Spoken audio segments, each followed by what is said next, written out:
the multiple different like bad pathways that you could go. And I've decided as a man that I don't want to be that way.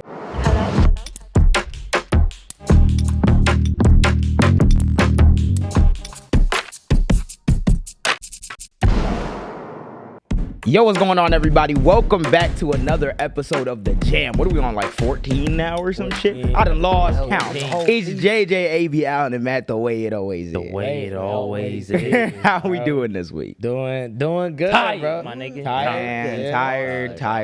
And that's going to get into why our episode's going to go the way it is. But we got a really good one. We got a really good. It might not be jam-packed in the sense of like facts and articles and shit, but it's jam-packed when it comes to a response. 'Cause a lot of y'all. Facts. It's facts. No, it's facts. It's facts, but it's mainly it's poetic. It ain't poetic. It's poetic. Poetic facts. Poetic. Yeah.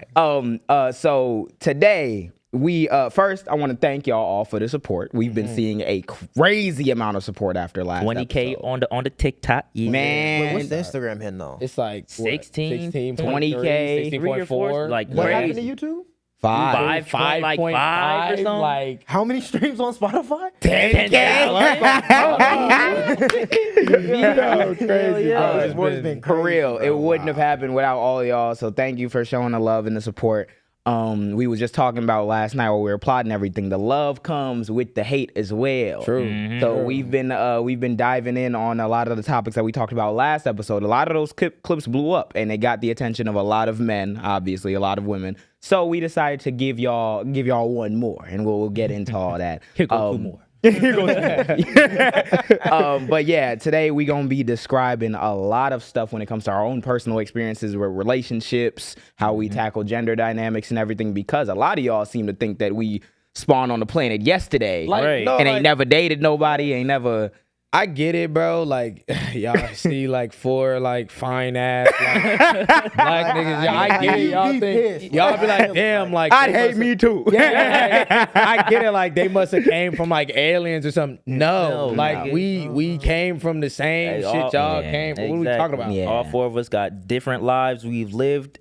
We're not some like fucking random ass niggas with no life, bro. And I also want to address the whole like echo chamber thing, because I seen some niggas who be mad, and I'm like, hey, I understand if there's an earnest disagreement, then you have an earnest disagreement, but don't disagree for the sake of disagreeing. Yeah. I that feel means like that was most you- of the people in the comments. Yeah, you tried like- to help him and give him an article, and he still didn't read. Man, it. it went down. We'll talk about it. We'll talk about it. It went down. We'll talk about it. But today we gonna each take y'all on a little journey through our own like headspace, how we got through our situations in the past as men. Try to give y'all some of the tools to understand where we're coming from more than just telling you where we're coming from. And then we're going to start off up top, taking a listen to some of those voice memos. We listened to them, we went through them. We're gonna do one here because we do need to like format how y'all do it more. 5 minutes, guys. We appreciate all of them, first of all, and we read all of them, and hey, they can vouch. We literally just went through all of them. Some of y'all did like 4 minutes though. Like, we're gonna get kicked out. We don't have the time. They will drag us out of here by our gotta doubt ankles. So what you can do though, if anybody wants to send any other voice memos, just go to the Jam Instagram, send us a little message like hi or something, and then when we accept it, that's when you can send the voice memo. I know a lot of people that are like, oh, we can't send it on. And we'll keep y'all posted because we're thinking about doing like a Google like voice number or something that y'all can call into and leave voice messages. We will keep y'all posted on what we decide with that. But for now, yes, send like a message first, let us accept it, then we'll get to y'all messages. Make sure you like, comment, share, subscribe. Of course. All that. Where Of can they course. find us? Alan, tell them where they can find us, bro. Obviously, YouTube. Watch it on YouTube. Shit, if you really want to, you can find us on the TikTok. You can find us on You the can TikTok. bring that bitch to like 25K. Easy. You can find us on the Instagram. On the You can send Instagram. a voice memo. Maybe you can find us on the Spotify. On the If you really Spotify. wanna listen. Shout out Spotify. Maybe on the Amazon. Amazon Prime, you know what I'm saying? The what's the other one, Jay? Acast. Pocket The Pocket Cast. Apple Podcast, Yeah. iHeartRadio. Know what I'm saying? I don't remember anything else. I don't remember. Yeah, you got that. There's a few other platforms. Look My at the brain link stops tree. at Amazon. Before we continue though, we got the fits in the room. Fit What's check going of on? doom. Fit You already checks of know, doom. man. Wait, Fit man. check. Hold on, Want to go first? we got the fits in the room. Fit check of doom. Boring over there. I think we got to start going in jam format. We don't ever okay, do jam it that way.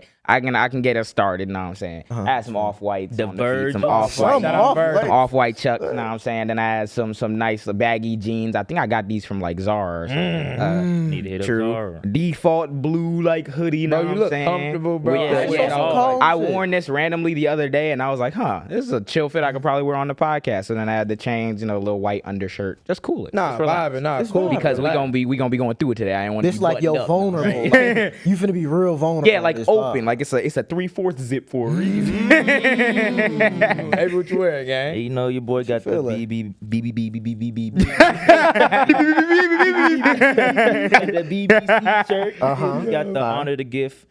Those are pants. crazy. Man, those Yeah, those And are they fire. flare. I got the black Like cat black 3. cat I'm about to say, what threes. are those? those? Laces Black are card. Yeah. nuts. The thing about the laces though, I hate them. Damn, I ain't even always peep the like, they're laces. slick, so they always come undone. Oh, they're Damn. like silk Re-tie, lace. Yeah, You got silk it, damn lace. Nah, that's Tight those your are ankles still up. crazy though. Yep. And then your boy got the 2 chains on. on. Yeah. I got Chains 2 is rings crazy. on, 2 chains on. Diamond diamond bracelets. Don't get flamed, Don't get dog. flamed. So dumb.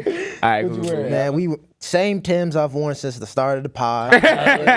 We got the JAAM jeans, half Alright. evil belt. We got the the Zara jacket. W. Shit, got the chain on. Chain, on. rings, head Rings, yeah. dog. Royalty. You know what I mean? I like, bro, I rolled out of bed today, bro, and I was like, I'm not doing this shit. You know what I'm saying? I got, you know what I'm saying, the white Fazos on. Nah, I can't go wrong. Can't go wrong with the Fazos. Can't go got wrong. the Fazos is white ones, if you don't know what Fazos are. Air Force One in Air Chicago. Force One. Fall Raven pants, you know what I mean? W. Palace hoodie with the purple. Hold on, don't forget the pocket. Don't forget the pocket. Gotta Don't get forget the the pocket. You know what I mean? the Flip the pocket. pocket. I don't even got my chains on. I got my Damn. one. I'm on one on. Well, I didn't put it on because I was like, The yeah, gold, the gold is a subtle touch though. Yeah, I'm chilling. You know, I'm sorry, I'm I'm chilling. slice, I'm vibing slice. on some shit. And it's gonna be definitely not nothing slight for the rest Nothing of this episode. like, all right, we Hell about to no. start crying. Get your Before we get to popcorn, before we get to crying, let's start off on the good note. So because we decided to kind of like, it's still the same format y'all are used to, but because we decided to switch it up a little bit, we have a little bit more time up top to banter. So first, let's talk about the goddamn Jordans that Abee got on, because apparently the maestro of Jordan talk, he just dropped a video last night. Nigga, I dropped a video 2 days ago. 2 days. I went to sleep. It said it was like 50K or something. Mm-hmm. Woke up, that shit said 600K. Today it's at 4 mil. I'm being so real. That is how does it feel to have like a video like that? The thing is, like, I ain't mean to brag enough. How does it feel? It happens so often. It's like, damn, that's cold as hell. Like, I really appreciate it, but it's like I've been doing it for a minute. Yeah, you do. It do be like that, bro. It do be like that. Like, Like get to a space where you kind of like, not necessarily don't appreciate it, but you don't like take it for what it is. I got a question Yeah, for you you. get What, used to it. like, quick question. What, like, where is that threshold stop? Like, if you saw a number on the video, what would it be like? Holy shit again. 10. No, because I actually, You've had a video at I had a yeah. video at like 15, but they took it down. 'Cause Yeah. they didn't want to pay a nigga. But Crazy. Yeah, No, that was was that nuts. entire Remember that? situation It with was that TikTok was safety hell. video. it was a safety. Oh, Safety yeah, I remember. TikTok. Yep. Yeah. Yeah, so basically there was they a did take that feature shit on it was Widgets and stuff. yeah, it was a widget feature where you could like program it to where if you click one button or whatever, it sends out a message. Like, say if you were to get kidnapped or something, you could click that button, sends a message to your entire family. And I made that video, it got like 15 mil. TikTok said, "Oh, you better make 5 bands off of this shit." No sir, took it down. Took that bitch down. I That's appealed the crazy. bitch, they put it back up, took it down like 4, 5, 6 times, Yeah. and then they Yeah, just permanently. I remember deleted Then it. they I'm just like, permanently deleted the shit. Oh, Crazy. yeah. Just I so can- they- I Bro, I don't- think that's why seeing a video like that blow up is cool, because bro, you done been through like everything. With Bro, that. You Abee got done banned, got you his done Vince account taken banned, down, yeah. like Vince to everything. Restarted a billion times, still here. I was gonna say that thing about kind of losing that. It's not even that like it doesn't feel as good is that like anything below a certain point you just consider not like good enough. Yeah. So that when the video blows up, you're like good, but like that's what it should be doing because it's like you're used to doing that. And if it doesn't blow up, you're just like, God damn. It kind of like switches from trying to get that viral one and reacting positively to not getting that viral one and reacting negatively because it rarely happens. Yeah. But when it does happen, it's like you don't get to appreciate it as much. It's weird, but like still, whenever I see it, I haven't seen a video hit like 4 mil in years. That shit is insane. Like the other day I hit 1 mil on a reel for the first time, and that's still like a whoa. It's like, whoa. Yeah, Like, it's just question for both of y'all. Since y'all done got to a point where it feels normal to hit those numbers, is it more pressure on y'all posting it because you expect those numbers? Yeah.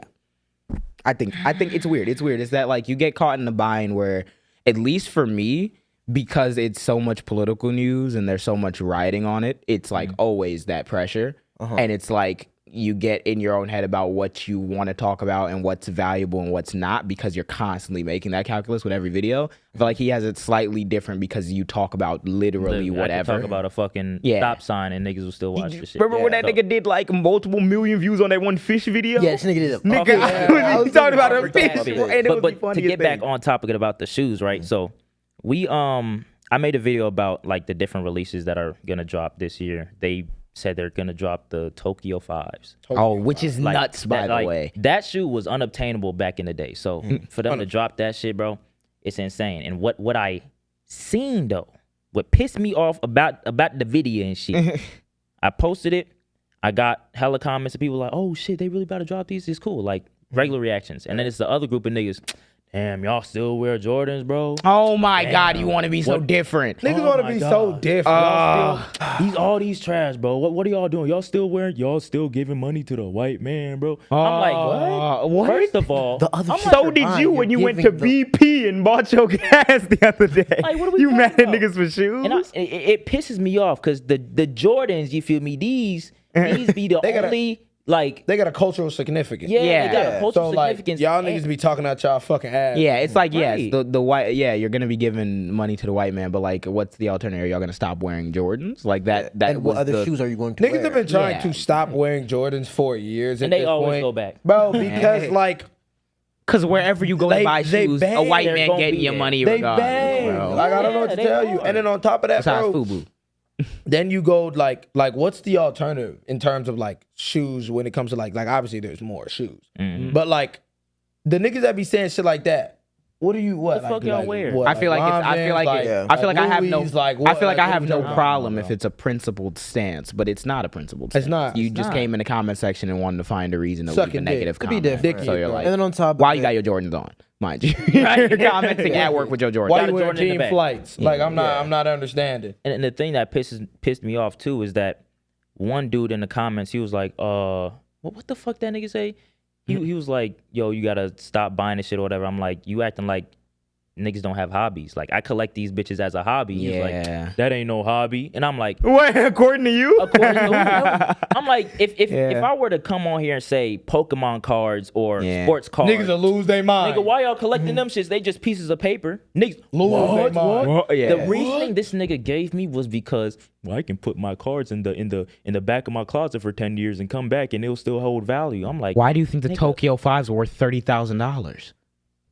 I will piss on that Pokemon. That bitch will get no value. You Like, see stop. and I'm not even talking about that case in particular, but you see a lot of like white people blasting like a lot of things like black people buy, and it's like yeah. y'all do the same thing just in different formats. Right. It's the Don't same you remember Jacob that we lived across from? Yeah. He collected like the gas-powered RC cars and shit. That's a Yeah, that hobby was so niggas cool. do. Yeah, people collect all types of shit. I don't know why people type hating of on shit, stuff. but People When it collect comes to games. Jordans, it ain't no hobby though. Speaking of team flights, we've been watching a lot of teams take flight recently in the NBA playoffs. What's going on? NBA playoffs have been crazy. Why his face go so straight? Wait, what happened?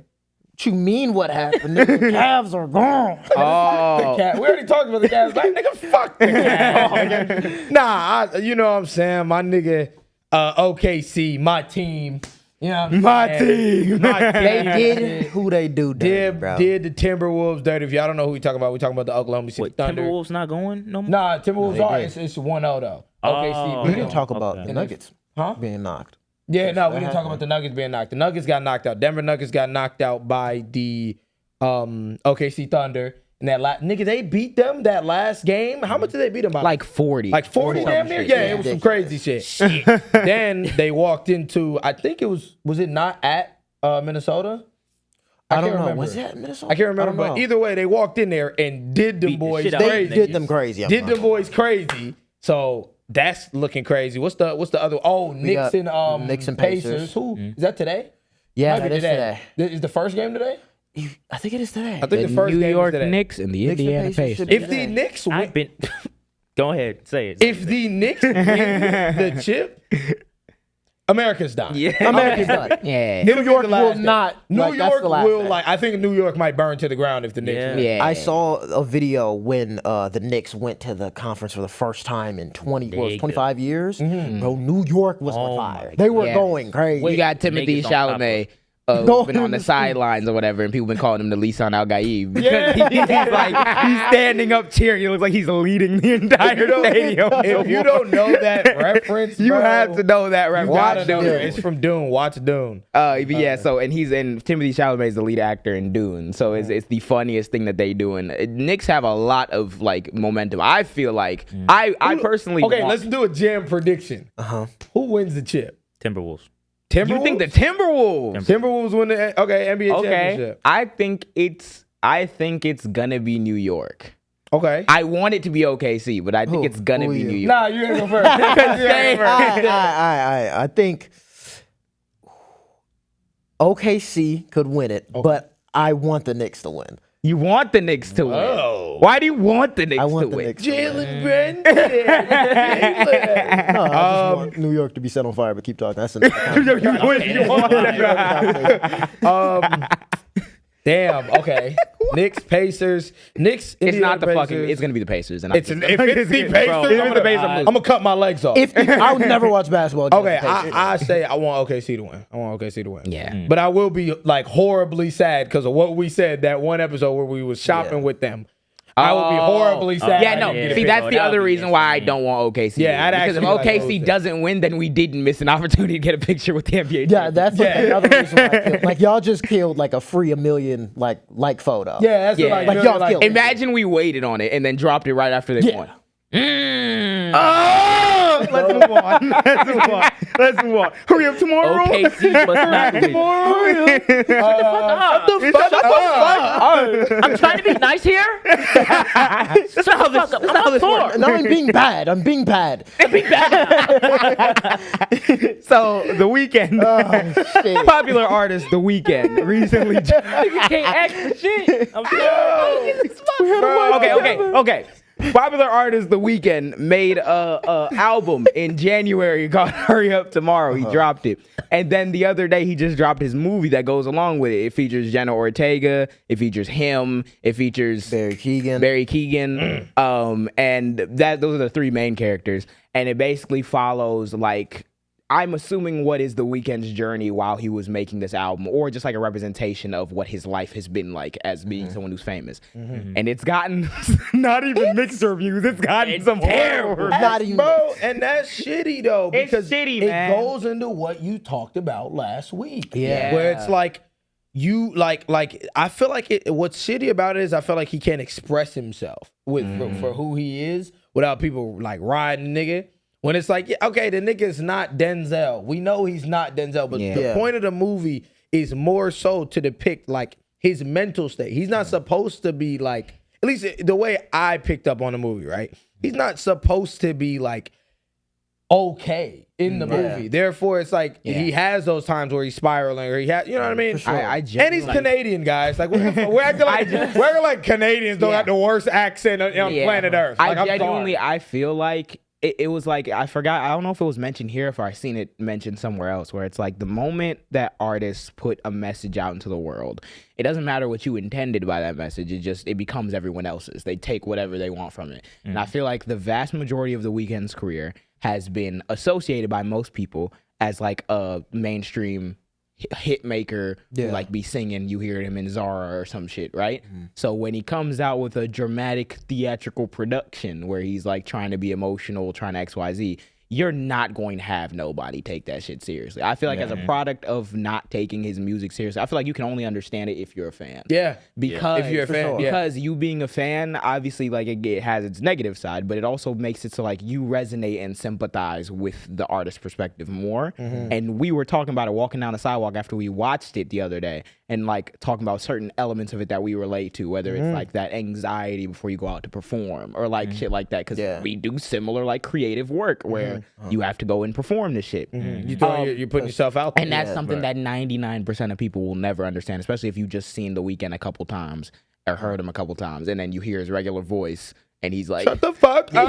I think, bro, regardless, like, we knew the critics was gonna be on ass because not only one, I think people are on Abel's ass because of not only Jesus. I what just just happened? slapped myself with the mic. Ghost of Abel, slap that shit out. Like, keep throwing shit in. I think people are on his ass because one, no one's really heard his voice like that. You don't see him on interviews. You just really hear his music, so you don't see the nigga like that. Two, it's a movie about him. So it's kind of like, oh, he's just playing himself. Oh, he could be full of himself. Like, I've been seeing a whole bunch of comments, but the movie, it goes deeper into that. It's a whole thing about self-discovery or rebirth because of the shit that happened with him on concert. He lost his voice. And I want to ask y'all, what do you think Jenna Ortega's character, like, what does she represent? oh God, we'll be here for 55 years. We're going to be here for 8. I think Jenna Ortega. Let's just let Alan respond. I think both Jenna Ortega and Barry Keoghan both aren't real. I think they're both parts of Abel, like of his subconscious. I feel like Barry is the side of him that like spirals, that like who actually loves that life and is staying there. And I think Jenna's part is like the part that wants to be better. Like the part that actually wants to see like a transformation within itself that he couldn't see throughout the years of him being in the And I like that you said that industry. because when I remember the scene, spoiler warning. I remember that scene where Buddy was knocking on the door. He's like, "Yo, is Abel in there?" And she was like, "No, get away. He's not in there." And then they got to fighting or whatever, and she killed that nigga. And then the door's open, and he's looking at Buddy, and it's like he almost had like a sense of peace because he's like, "Oh shit, I don't really got to deal with this nigga shoving drugs down my goddamn I was throat." gonna say it's a damn shame that a lot of people aren't gonna get a lot of the deeper messaging, because one of the best things that I think that movie does is that it shows that like The Weeknd as an artist knows what his life has been like and the impact that he's had on people probably, and he knows that it's wrong. And I feel like that entire movie is him telling the audience like, yeah, I'm fucked up and I know I'm fucked up. So it's like when he's spazzing and yelling in that famous scene that everybody's like memeing, where he throws the phone at the mirror. That's like when he fully buys into his ego to like give him that confidence to be himself. Yeah. And he's deliberately saying horrible shit. And it's not like throughout the movie it's justified that he's saying these things because he's The Weeknd. It's pointing out that he is saying those things because of that ego of him being The Weeknd. And Jenna Ortega represents like, yeah, I'm literally the embodiment of what needs to happen for you to like be held accountable for this shit. Which is why he's literally forcefully tied down and forced to actually deal experience with what the the fuck his like impact on the world is. And most niggas live their life being as famous as a Weeknd and be just wayward as fuck. And at least not even paying lip service to like, hey, I've probably treated some people badly. So I definitely appreciate that he like opened up about that. Cause and nobody will fucking see that. And a lot of people Shut the fuck up!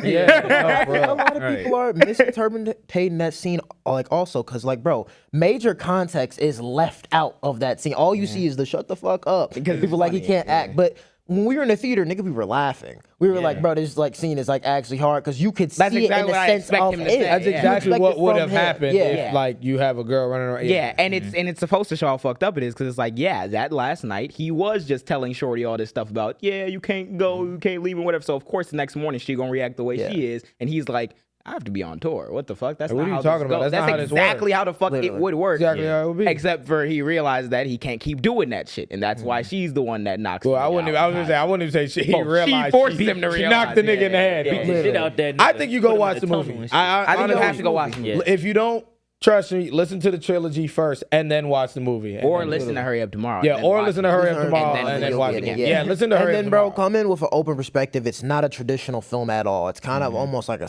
It's almost like a psychedelic. Yeah, film, I bro. genuinely thought like that Yeah. made, I don't know. Whatever. Yeah. But people, And he even played with like the aspect ratios we talked about. Yeah. too. It was, Yeah, he people did. it didn't was a give him really enough- cool movie. Yeah, bro. people haven't given bro. him a lot of credit for it. I think you should give it a chance. See if you want to check it out.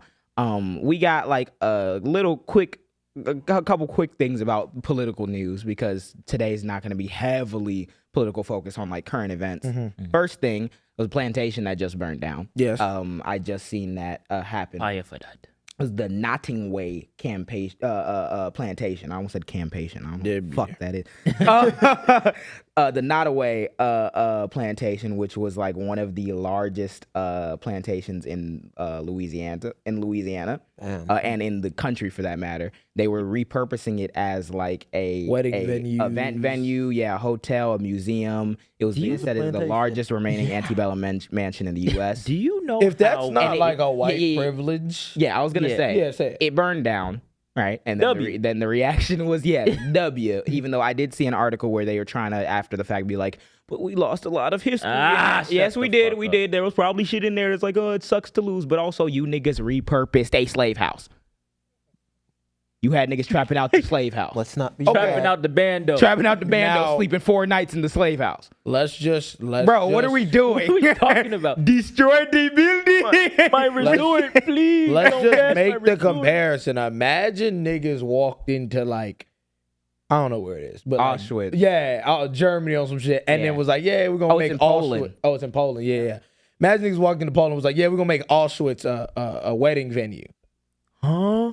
You look at me like I was fucking stupid. Yeah. You'd actually do. That's like one of the crematory. Yeah, we're gonna make that like a fucking bowling alley or something. Yeah, Like, that's insane. Think That's about it. nuts. Think about it because there's a reason why. Think about the way that you think about like how people told you about the Holocaust and Auschwitz and everything, and about the victims of that. And now think about the victims of slavery and why one of them is okay, just living out, existing as a plantation for hundreds of years, and the other one is untenable in your mind. Why would they ever make Auschwitz a... Because they want niggas to forget about it. Yeah. And that's what blackness in this country is like so like devalued to a point where it's like, it was just a historical site, bro. People were like... Historical People were site like is beat crazy. and There's probably a couple killed trees. and sexual assaulted. Damn, yeah, I never There's really probably a couple eaten trees and- I never around thought there of where it like motherfuckers that. was hanging from that Yes, shit. Yes. for sure.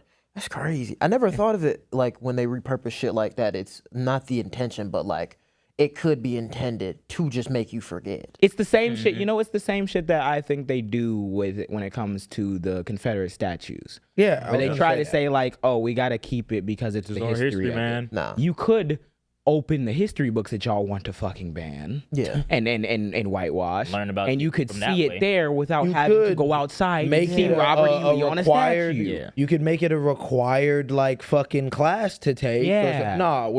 Let's keep the slave house open. Yeah, or you and could do weddings in it. or you could keep the plantation if you must and have it as a solemn reminder to slavery, a museum exclusively to go learn Yeah, about the exactly. legacy of slavery. No, you're doing hotels and party bashes where there was niggas picking cotton. There was What? one of the Hold girls. on. Listen, Slow down. What'd you just say? Yeah, I said they're doing parties and bashes where there was niggas picking It cotton. was a plantation. It was the biggest fucking it was a plantation plantation. remaining in the country. Like yeah, No, why did it just run through my head like you were saying that like niggas was doing that shit recently? no. oh no. Whoa. Oh, I'm like activities over there. Nigga, we wouldn't be talking about love this episode, nigga. We'd have another dude. No, what they It bro, was the Charlie girl Kirk's there. birthday party. Michael knows I got the an bathroom, interactive nigga. Michael knows right there. Got an Candace interactive always activity passing for out the y'all. cake. It means small human being. He's a little human being. Yeah. I think that like no. I keep thinking his. Have you seen like the drawings of the? Yes. Yes. That nigga's hideous. But regardless, I don't Yeah, think you should be changing or reforming purpose to anything that has that much cultural like significance without like maintaining its purpose of like, hey, like This was a plantation. Yeah, we had maybe- slaves here, not a wedding. Yeah, maybe like you had a big school somewhere and it used to be segregated, and then the school went out of business, so you repurpose it to like a venue or something. A Yeah, fucking slave plantation is a plantation. little Like, wicked, yeah. y'all. The last No, thing- we're the last thing- no, it's nuts. Like we were we're having weddings where slaves were. Yeah. You haven't. Niggas were branded over there, bro. Yeah. You haven't. Yeah, What were you saying? Like, come on, It was gang. it was cool. It was kind of cool to see that it burned though, and the people's reactions. It was funny.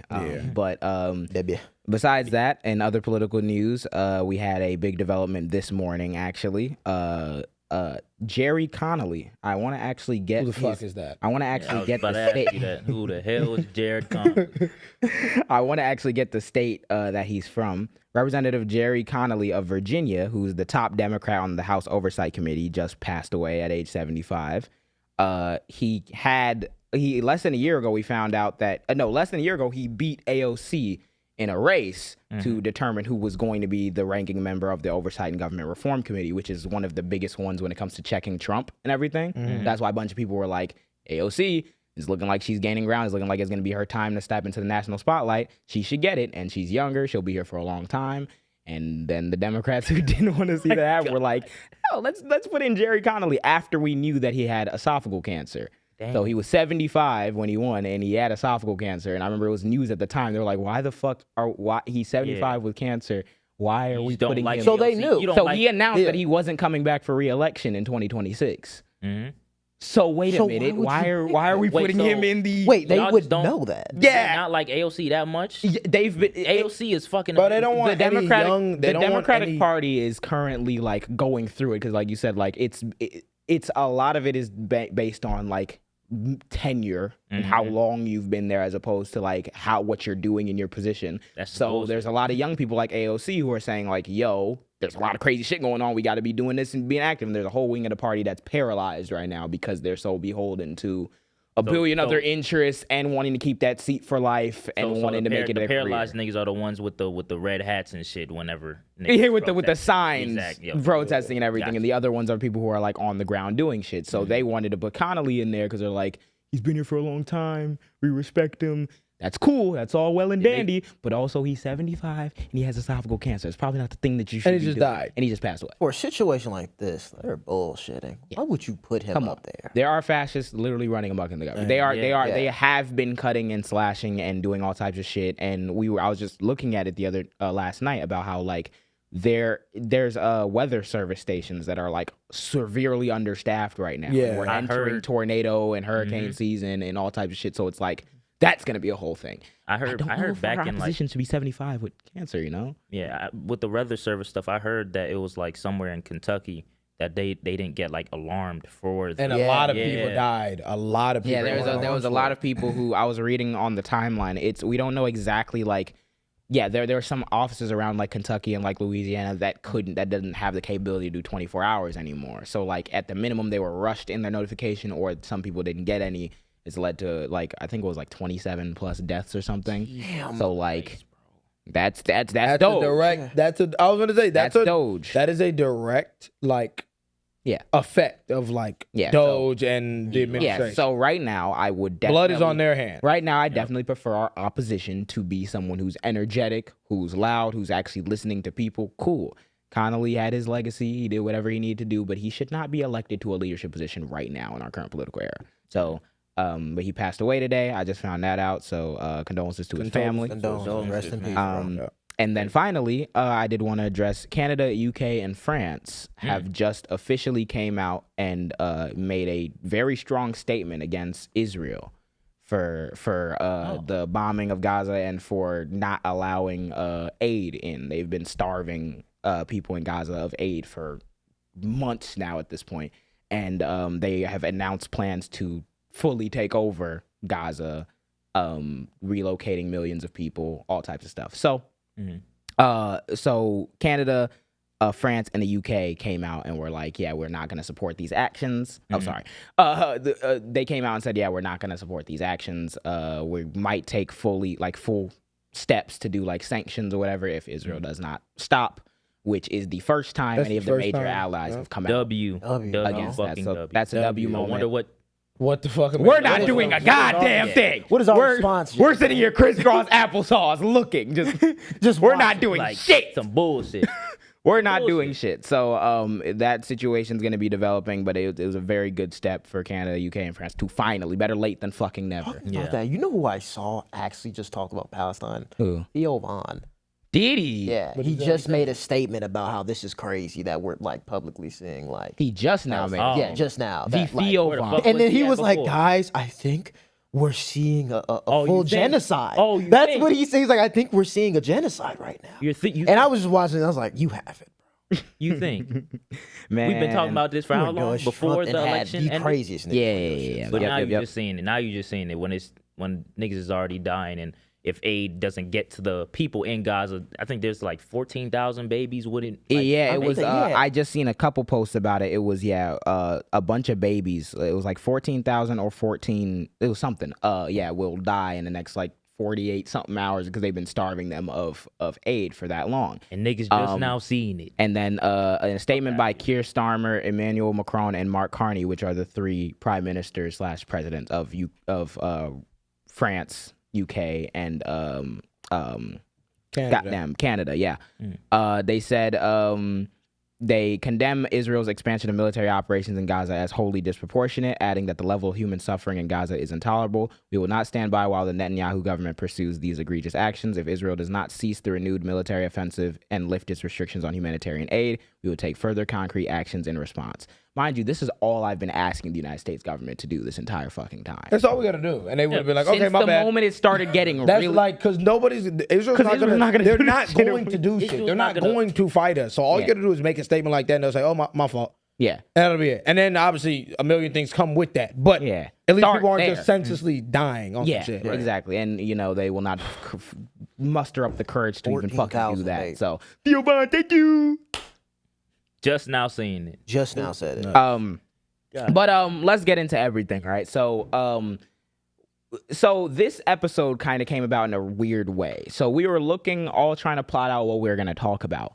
And besides Abee, because Abee went down detective man, all three of us were sitting crisscross applesauce in the crib being like, well, we ain't got shit to do. and it's not like there's nothing happening in the world. There's always stuff happening in the world. And you can get fatigued that way because it felt like we become repetitive with how we'll approach certain things. And I know that y'all enjoy it either way, but it feels like we'll have a problem, go talk about the problem, get angry about the problem, and then dip out, and then cool. So we decided that, hey, last week we had to fire on some of y'all for some bullshit.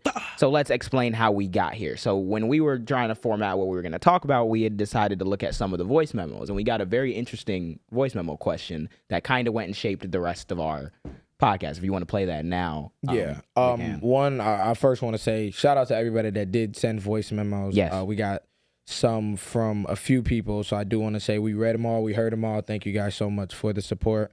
The one we actually ended up going with that kind of, like he said, Changed everything. Literally shaped this entire fucking Shape episode. of doom. Was this one? I'm actually I'm just playing now. All right. W. Who's it from? Maya.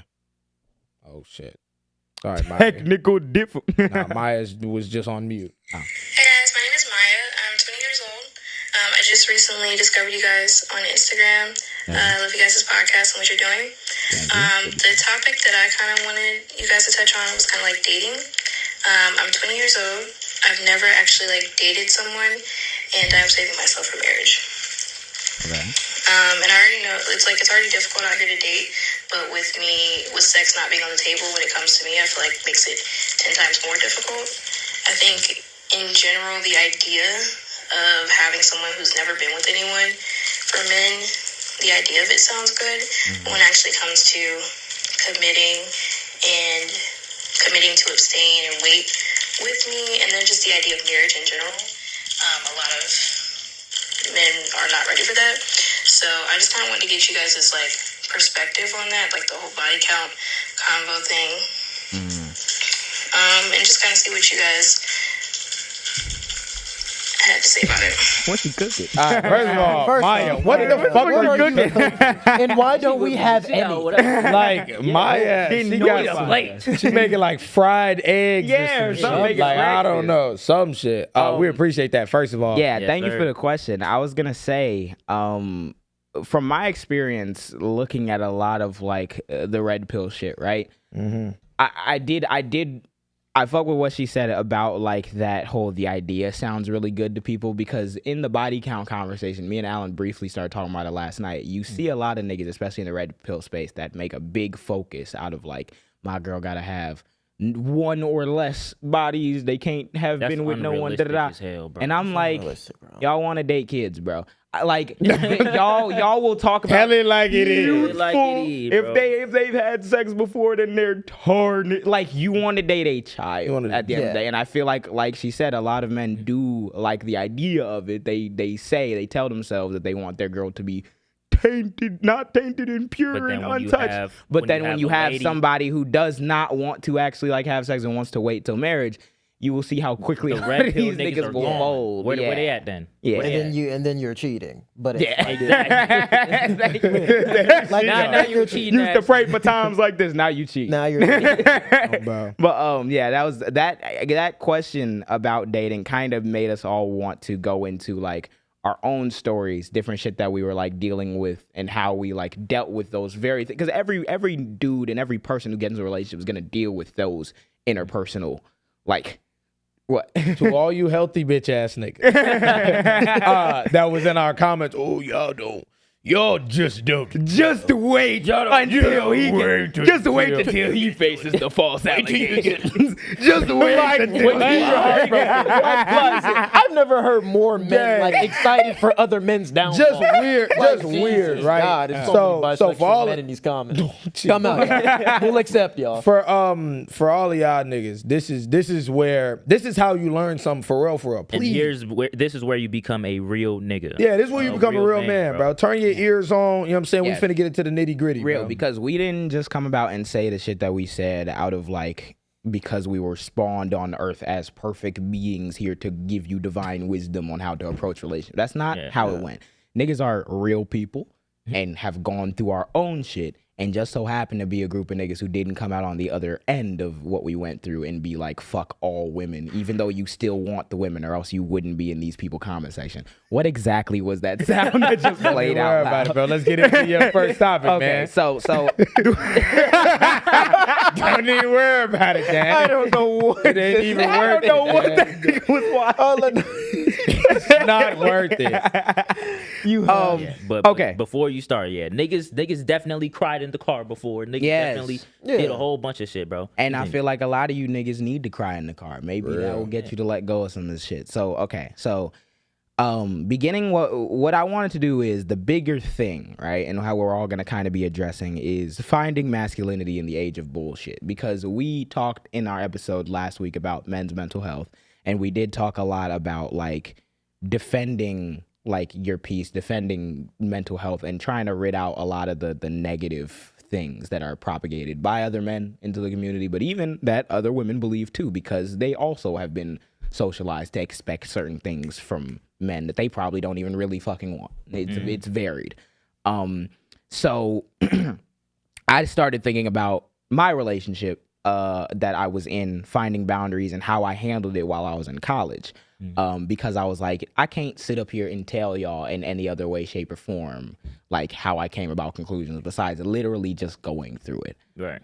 So when I was in college, this was, how long has it been? Like a year? Yeah, you like know a the year. You're not that old, huh? I'm not that old, not. but I be Uncle's forgetting great. and shit.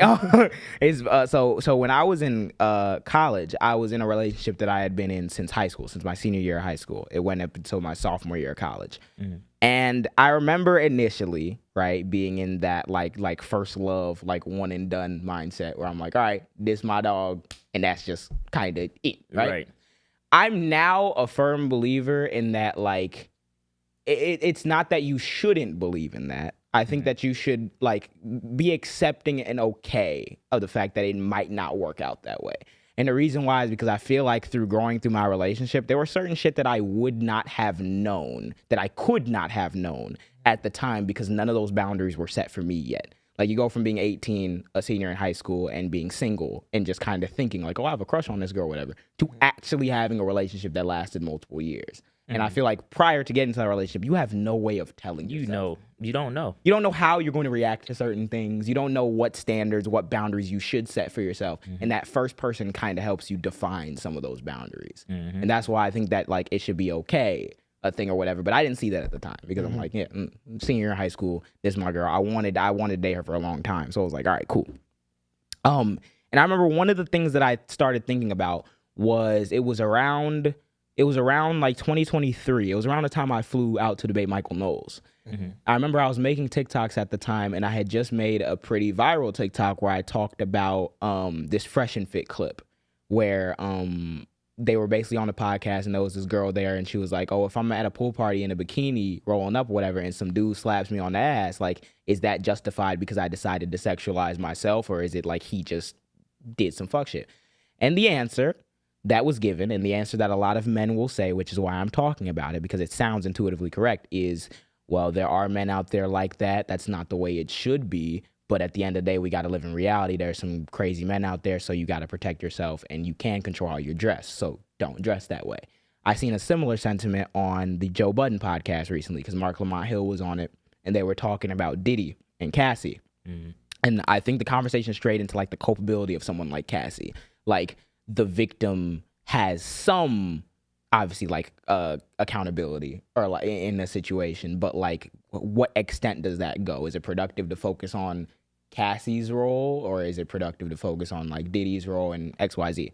And through that, one of the things that ended up getting talked about was Mark brought up examples. Like if you're wearing chains, like expensive jewelry at a part of town that you don't know, like that's the hood or whatever, at 3 o'clock in the morning by yourself, like, yeah, you're liable to get robbed, right? And you can have the conversation of like, yeah, you should have made a better choice to not wear your chains or whatever. But that's not the same thing as the fact that that person still robbed you. Right? Exactly. You can say that the world shouldn't be that way, whatever fuck you want to get to the world. But at the end of the day, the onus is on the person that robbed you because there's so many things that are context dependent. What if you didn't know that that's a part of town that you're not supposed to be in? Caveat of doom. What if, like he brought up, you were young and inexperienced in this lifestyle and didn't know certain shit and other people did, and they come and take advantage of you because of that?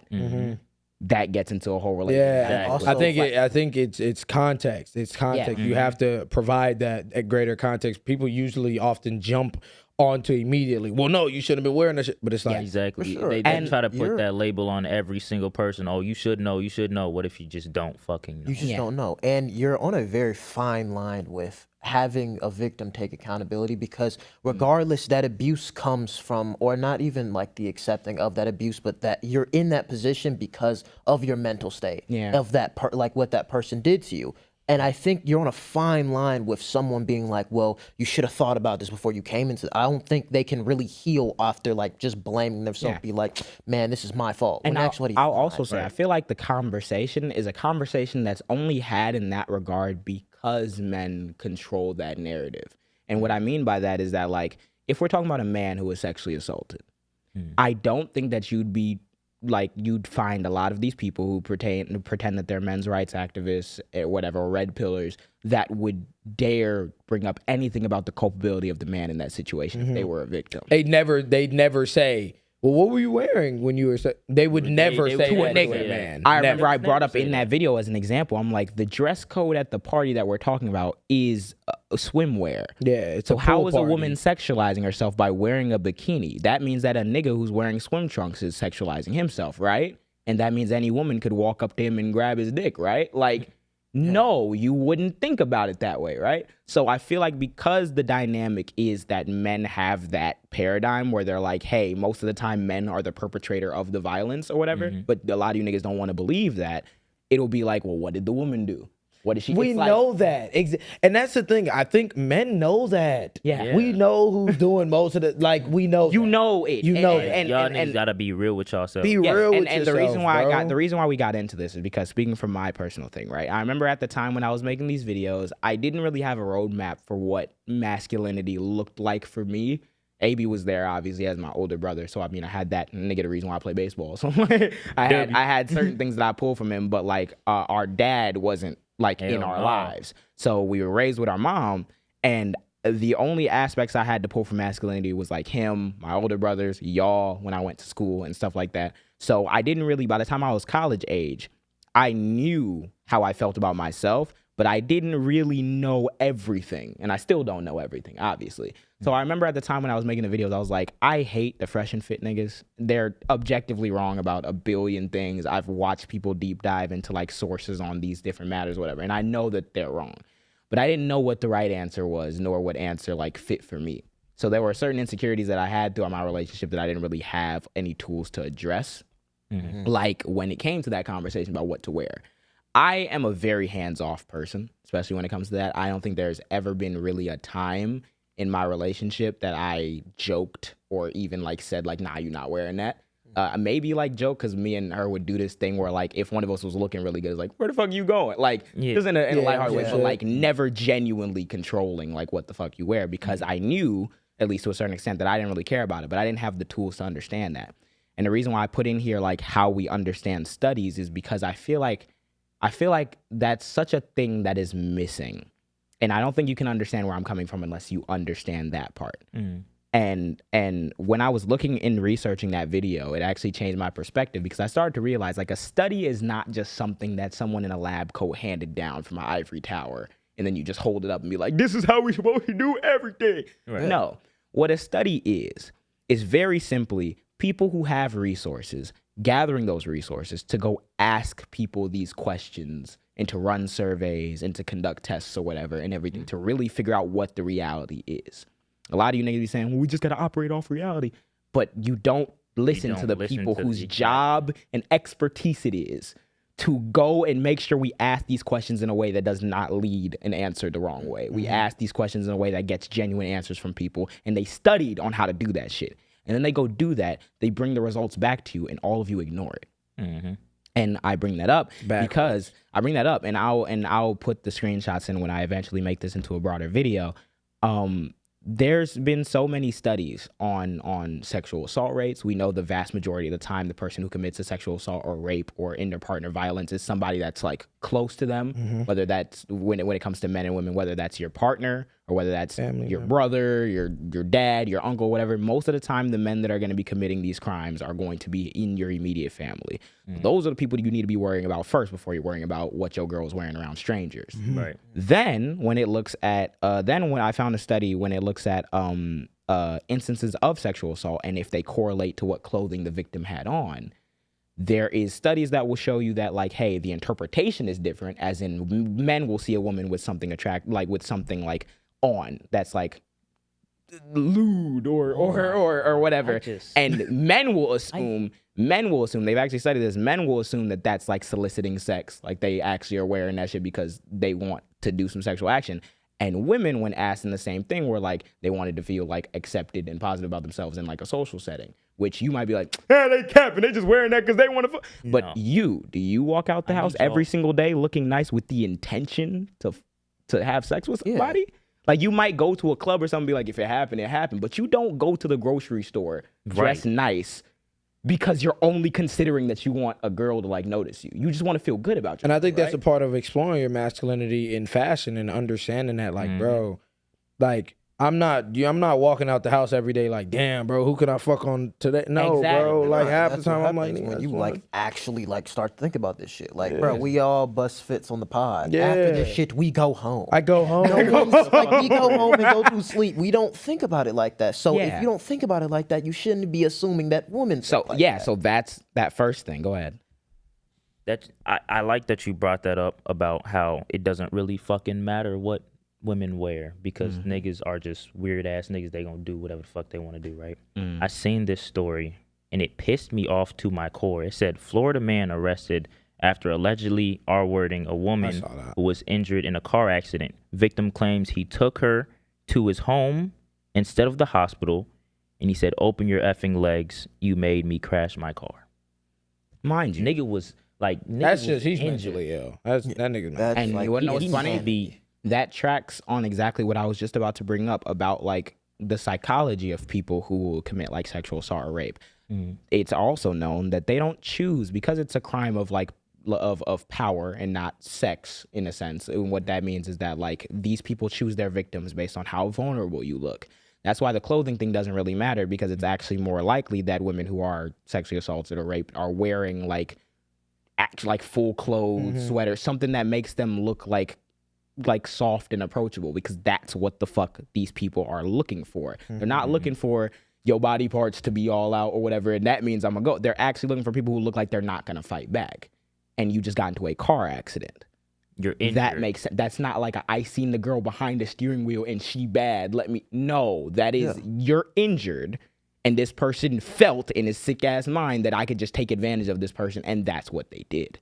So when you say, what were you wearing? What was she wearing? The reality is you can't be that is saying, That's hey, bullshit. It's your fault that this person looked at you and couldn't control themselves. And also, you're saying that men are fucking one-dimensional robots that look at people and can't control themselves. And that's indoctrinated from an early age, even through like dress codes when you're in school. A girl can't have her shoulder out because it's gonna distract the boy student. Let me ask you. Let me ask that y'all a used to question. be some real nut Let me ask shit y'all a that we question. don't Have y'all talk ever about. seen somebody's fucking shoulder and like, Not a damn time. I can't learn no more, guys. Dang, I remember outta it'd be here, like the bro. whole like spaghetti strap. Yeah, and I'm like, and I'm like, yo, bullshit. do we not understand how weird this is in 6th grade? Yes. Talk about shit like this? Yes. Yeah. Like with your homeroom teacher or some shit like that? Yeah. You know what I'm saying? Like, I no, this some remember it weird was shit, bro. There was an Some instance when weird-ass I was a shit, bro. sophomore in high school where like our science teacher was talking about like the dress code at the beginning of the year, and a lot of the girls were like creeped out because of like little comments that he'd make, and then he'd like come up to people throughout the year and kind of like be uncomfortably close to them and like that's the behavior you need to watch out for, and that nigga is a teacher. There is nothing about what a little girl puts on before they go to school in the morning that makes that okay, understandable, or more justifiable. And that's not just saying the utopian, it shouldn't be this way. No, that means if it is this way, there are reasons for why it's this way that are not what the woman is wearing. And that's something that I did not understand fully until I took the time to research for that video. And that completely put at ease my mind. That made me forcefully shift my way of thinking to being like, okay, I have trust in my partner. I don't think my partner would do me bogus or disrespect me. I'm not going to tell her what she can and can't wear. And at the end of the day, if she does do me bogus and does respect me, she is a person, and she was going to do that re-fucking regardless. Exactly. Niggas be think, Go ahead. niggas be thinking that Fashion Nova like sundress was gonna stop her from cheating on you anyway. What are you talking about? Like you're putting If she was gonna do that shit, she was gonna do that. Yes, you're putting restrictions and unnecessary restrictions on, and you're driving yourself insane trying to maintain those fucking like those expectations and those boundaries. When at the end of the day, if somebody's going to cheat on you, they about to find every way to sundown to do it that doesn't involve overtly going in your face, putting on no clothes and going somewhere and I feel like there's obviously nuances in that, right? Because like I remember you told me about a situation where it's like you and your partner had gotten into it, and one of the things was like, hey, I don't know if like we'll be together anymore, and I don't know if I want to be single XYZ. And then that same night, like you're going out with XYZ. That's a different like scenario, because you can have those conversations where it's like, all right, in this moment, I don't know if this is the best thing for you to do right now, because it also kind of like seems like it's a slight to me. That's a different situation than you being completely controlling over what this person's wearing, because out of that insecurity and of that fear that somebody's going to do something or someone's going to do wrong to them. Your girlfriend could go home, and then their uncle could be the one who Yeah. So it's like you're trying to fight against something that you're not even fighting against the right thing. I have a question for you, and then after that, I have a follow-up. So I believe that statement in itself of saying like, okay, yeah, you shouldn't wear this is based off insecurity. So a question for you is, because you said you never really kind of had to like you never really cared. Has there been a time in your relationship where your insecurity kind of came out and you were like, maybe you shouldn't do such and such? And like, did it cause discourse if it did happen? Yeah. Thinking back, there were definitely like times I know that I was like insecure about certain stuff. Like I remember like I feel like I did a pretty good job of handling it, because I never like let it overtly come out. But I remember for a long time in my relationship, I would get kind of like, I'd feel a type of way about the way that she would talk about other people sometimes. Not even like, it wouldn't even always be like a real person. It'd be like characters or people. I remember one time we went to a White Sox game and Shorty Num was ODing about the center fielder on the White Sox. And I was like, while I'm sitting here, it's crazy. Like, while I'm sitting here, it's crazy. Yeah. But the lesson in that is not that like I didn't feel that type of way or that you're wrong to feel that type of way. It was how I handled it and how it came out. I remember talking to her about it. I never like once was like, one of those things that I did tend to do sometimes is I tend to like wait on certain stuff because I didn't know how to like fully address it at the time. So I just wait on it until it bothered me, which is not a good thing you should not do. Hell no. But in that moment, I never once had a time where I was like, oh, so you talking about this fuck nigga, and like crashed about it or whatever. I was just like, oh, okay. Like I'm not fucking with that. But like, yeah, and I remember eventually it did stop. But like that was one of those things where it was a learning curve because I wasn't sure about how to express that part. And I think that there is literally no problem. Now looking back at it, I think if I would have, while watching that game, been like, yeah, I don't like how you keep talking about, bro, it kind of makes me uncomfortable. If she would have, at the time, I was terrified of like her being angry, me losing a relationship, XYZ, so I didn't want to make a big stink about certain things. But I think at the end of the day, that's a boundary. And if I would have came out and been like, yo, that makes me uncomfortable, and she had a problem with that, well, then I can live with the outcome that happens after that. Right. Because at the end of the day, I told you the reason why, and I told you in a productive sense. That's different than being like, you always talk about these fucking... See, Right. that's the now, shit that now you're going down not a rabbit listening to hole each of other. bullshit. Yeah, and go ahead. Okay, so I'm glad that you brought that up because me and my shorty, when we first got together, I did not know that she was like a super mega The Weeknd fan. Okay. Like, so On like some, she like, knows celebrity like crush shit? yeah, so like she knew the fucking his fucking mom was born in like Ethiopia. Like, Oh, shit, I didn't even know like she deep heavy into it. And like the way she was talking about him, it kind of like it was like it kind of like rubbed me the wrong way a little bit. And I asked her, I'm like, yo, I know this is like your artist, and I don't want to like be that guy, but like, can you like chill down a little bit? And she did. And it's like, you just got to have that communication with your partner, bro. The key thing that both of y'all said is like a big takeaway if anyone watching this, in the sense of when it comes to situations like this, you should make the environment safe and comfortable to even have these conversations. Don't act off based off insecurity. Exactly. Take the time, pause, think. And I will Go about say, it. Think about the right way to post certain and I will say, this is not just only a man problem, right? Because I feel like a lot of y'all get confused for when we take up for women, meaning that women are daffodils who do no wrong, and they're human beings, and that's the whole purpose of it. I try to like de-essentialize shit. Like, I don't like speaking in broad terms, being like, well, men be, because like at the end of the day, you're gonna be thinking in that thought process when you're dealing with somebody who might not fit into that stereotype. So you're gonna make bad decisions.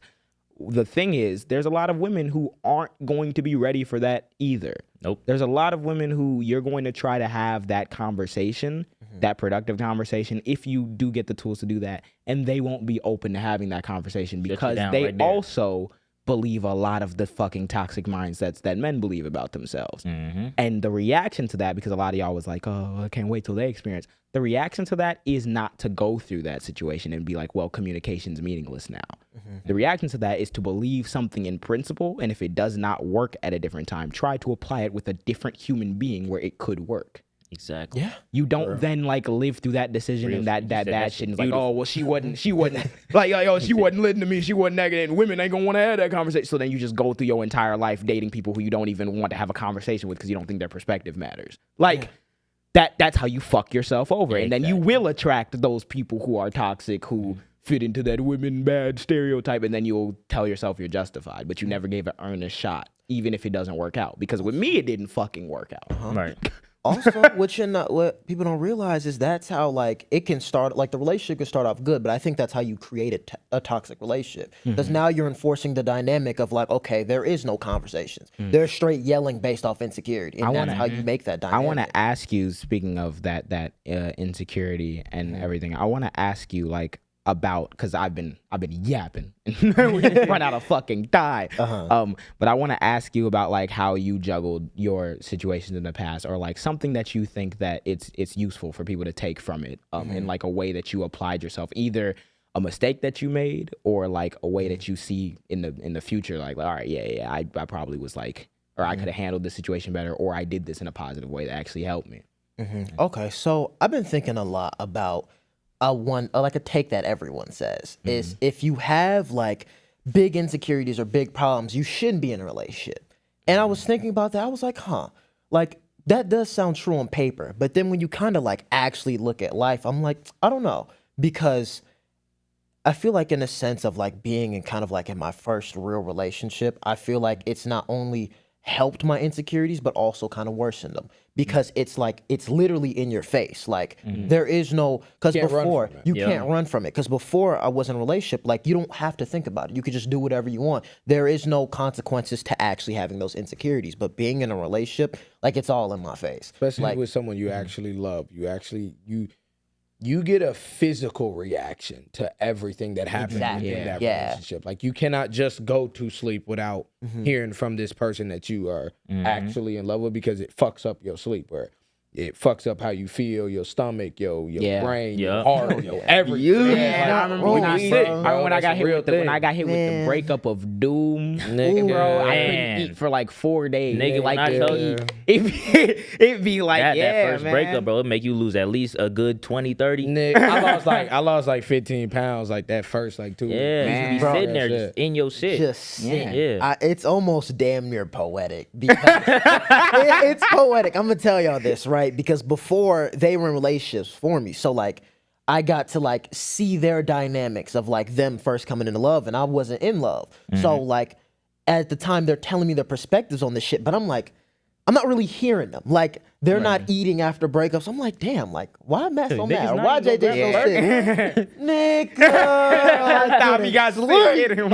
I couldn't eat, bro. I remember I was going to the car sick. As written. As it was. As written. And that's the way it was. Like, I think one example is the whole, because I think a lot of people have experienced this when first talking to someone and starting to get to know them, is the response time in texting.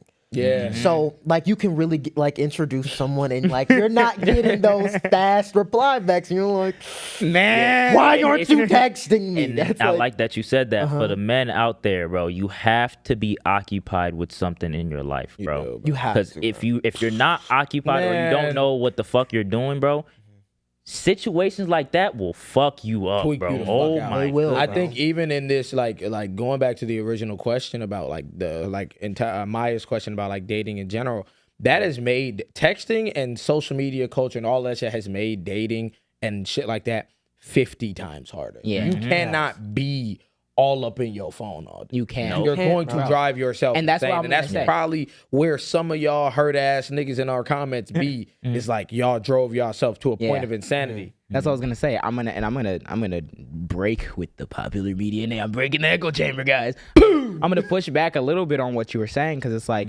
that being occupied is very useful, right? But I also think that we have to remind ourselves that it's okay as niggas to still be going through it while you're occupied. Yeah, Because I remember, because there's certain things that work cannot help you with. There's certain things that passion cannot help you with. And I remember even to this day, like I'll be texting somebody or talking to somebody, and I'll get that long ass like response time, and I don't handle it in the same way that I used to. Like I used to really be, especially when like my other relationship, I didn't really have many moments where we were going a long time without talking, but when those did happen, if there was like a hiccup, I'm like, oh shit. Oh, no, what's going now it's more like a mental battle where I'd be like, oh shit, now you're dealing with this, you're doing this cool shit, you're in the public eye and everything or whatever, and it's still like you're still not just connecting in certain ways with certain people, and that'll cause a whole other thing, and now you have to manage that. But having that is okay, because it's like, how else are you gonna feel? You can't turn your feelings off. It's like a gym conversation. Yeah. It's like niggas will hear the whole keep yourself busy thing and that, et cetera, and then they'll take fucking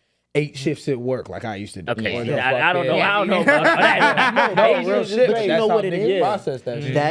That's when I said being in a relationship makes you face your problems and insecurities. right. Because you think about it, the Gym ain't core gonna save of your that, ass. Yeah, the gym not gonna save you. You it's could be a not, healthy bro. bitch ass. Literally, you can keep yourself the busiest as you want to. It doesn't. The insecurity will still make the response bad. In a sense of like with me, right? My instant response of not getting text back. Okay, then I'm not gonna text you back until 2 days later, or I'm not gonna call you, or I'm gonna just wait till you That's text that back. spite. That's that It does- spite. it That's does that nothing pride, and for it comes you. from Doesn't that. do It doesn't do shit. Rather, when you can just you can just literally have the conversation of like, yo, I don't mess with your response time, or you can call and talk about it. Because I'm be honest, we don't really think about it when it comes to this social media shit, bro. When you're finding a new person online and texting, it's not a matter of, oh, I don't think she just fucks with me. I think it's very hard to account that you're talking to a real person over the phone rather They than got like calling. their own I do that shit, business, their own It's shit. very going I hard do on. that Yeah. shit immediately. When Literally. I say like that's one thing that I have changed. Like I do this shit immediately. I tell them like right then and there, whoever I'm talking to, I'm like, yo, like I don't really fuck with like the super long like 8 hour. Like I get Yeah. hour, okay, work, etc. You know what I'm saying? Or even like you could text me. You could could check tell in. me like, hey, like I'm about to dip out or I'm about to go to work. I'm okay, cool. I'm not worried or whatever. Versus like just like a hey, good morning, how are you? And then you don't respond for a day. It's like, and then after that, having that conversation, like JJ, going back to what JJ was saying when it comes to setting up boundaries, after having a conversation like that, then you could like more so enforce your boundaries. Say, okay, I already had a conversation with you about like, I don't really fuck with like you going MIA for 10 hours and, oh, I'm sorry, I was busy. Okay, cool. And now I know how much time I can allocate to you in that same way. It doesn't have to be spiteful and just be like, all right, fuck you. Right. But it could be, okay, well, to protect my own peace or my own sanity, I'm not going to I'm not even going to expect you to text me in the next hour. I'm going to be like, okay, Right. I know she responds a little slower, whatever. I'm not even going, what's it called? And if that is a deal breaker for you, which in a case of me, which a lot of people won't like, I think that's a deal breaker for me, then it's like, okay, it's what it is what it is. But it's the fact that you address Exactly, that instead of exactly. just portraying it wrong. And there's been a lot of situations in this relationship that I'm in. It's like that I've projected a lot of things wrong, and like I shouldn't have done that. And it was the thing of like, okay, so you hear a lot of men talk about, and this is the thing I struggle with, is having a girl, you had said, having a girl with past experiences, and why you shouldn't have a girl with past experiences. I'll tell you why that statement is not only based off of your insecurity as a man, but it's also based off of subconscious misogyny. Regardless if you don't think so or not, that is written in it. And me and her had a situation. I'm not going to say the specifics on it, but we were talking about past shit. And both of our shits correlated. Like, we both damn near did the same thing. And when I brought it up as a funny thing, and she thought it was funny too. She was like, oh my God, I can't believe you experienced that. And she talked about the same thing that, like, she was doing. I was like, felt that shit in your heart. I was like, oh wow. Like, I went silent. You already? I went silent. I was just scrolling. I was like, oh. punch, nigga. No, like, You know that feeling. Nigga, I was laying down and I just felt like it had to been a tumor in my stomach. I was sick. I'm scrolling. I'm like, what'd she just say? I'm like, okay. And then like I went silent for a while, and she was like, okay, because she knows instantly when I'm sick or tight about something. She's like, okay, like did that like strike a chord? She's like, I'm sorry, like what happened? And I'm just like, oh, like. So you was out there like that. So you was doing that. Should I break up? Should I, you know? It is though. Like, and that's that and, you know, subconscious, like unconscious. What'd you say? Subconscious or subconscious misogyny? That's- Because yeah. now at this point you're like, y'all both did the same That thing. double standard. Y'all It's the double literally standard. did And the exact also- same hypocrisy. shit. And also, let me add that it's like, hey, it's also an okay thing for you to not like you when you first, especially when it's like a new relationship, you're just now learning what it means to like take on this person's presence in your life. So you're probably not fully ready. You probably have like the rose tinted because you like really fuck with the person, but you're probably not fully ready at all times to hear the real, the everything, and you get that with time, right? So it's not saying that you're a bad or evil person for initially feeling that. But it's that clocking that, which you definitely need. That's the only way you're going to get a better answer out of that. Because if he doesn't go and internalize it and be like, okay, really, we both did the same thing. So what justification do I have to be reacting like in a way that she didn't react towards me? You have to take a step out of your own bubble and even think about that first. Yeah. Because it's one thing to be okay, like feeling like that and initially being like, all right, I do feel a type of way. Acknowledge that and feel that. And it but takes it's a all lot of about strength what you to do do that about too. that. It does, Yeah. It's a lot of Because strength you to have sit down and be like, hold on. To admit that to just- yourself too.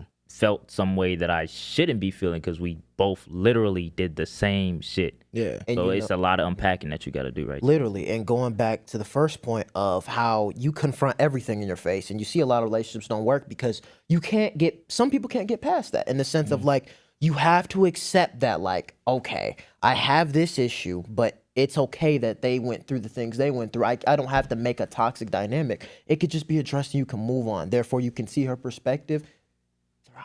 And with me, bro, like a big issue I have getting like vulnerable is probably like abandonment issues.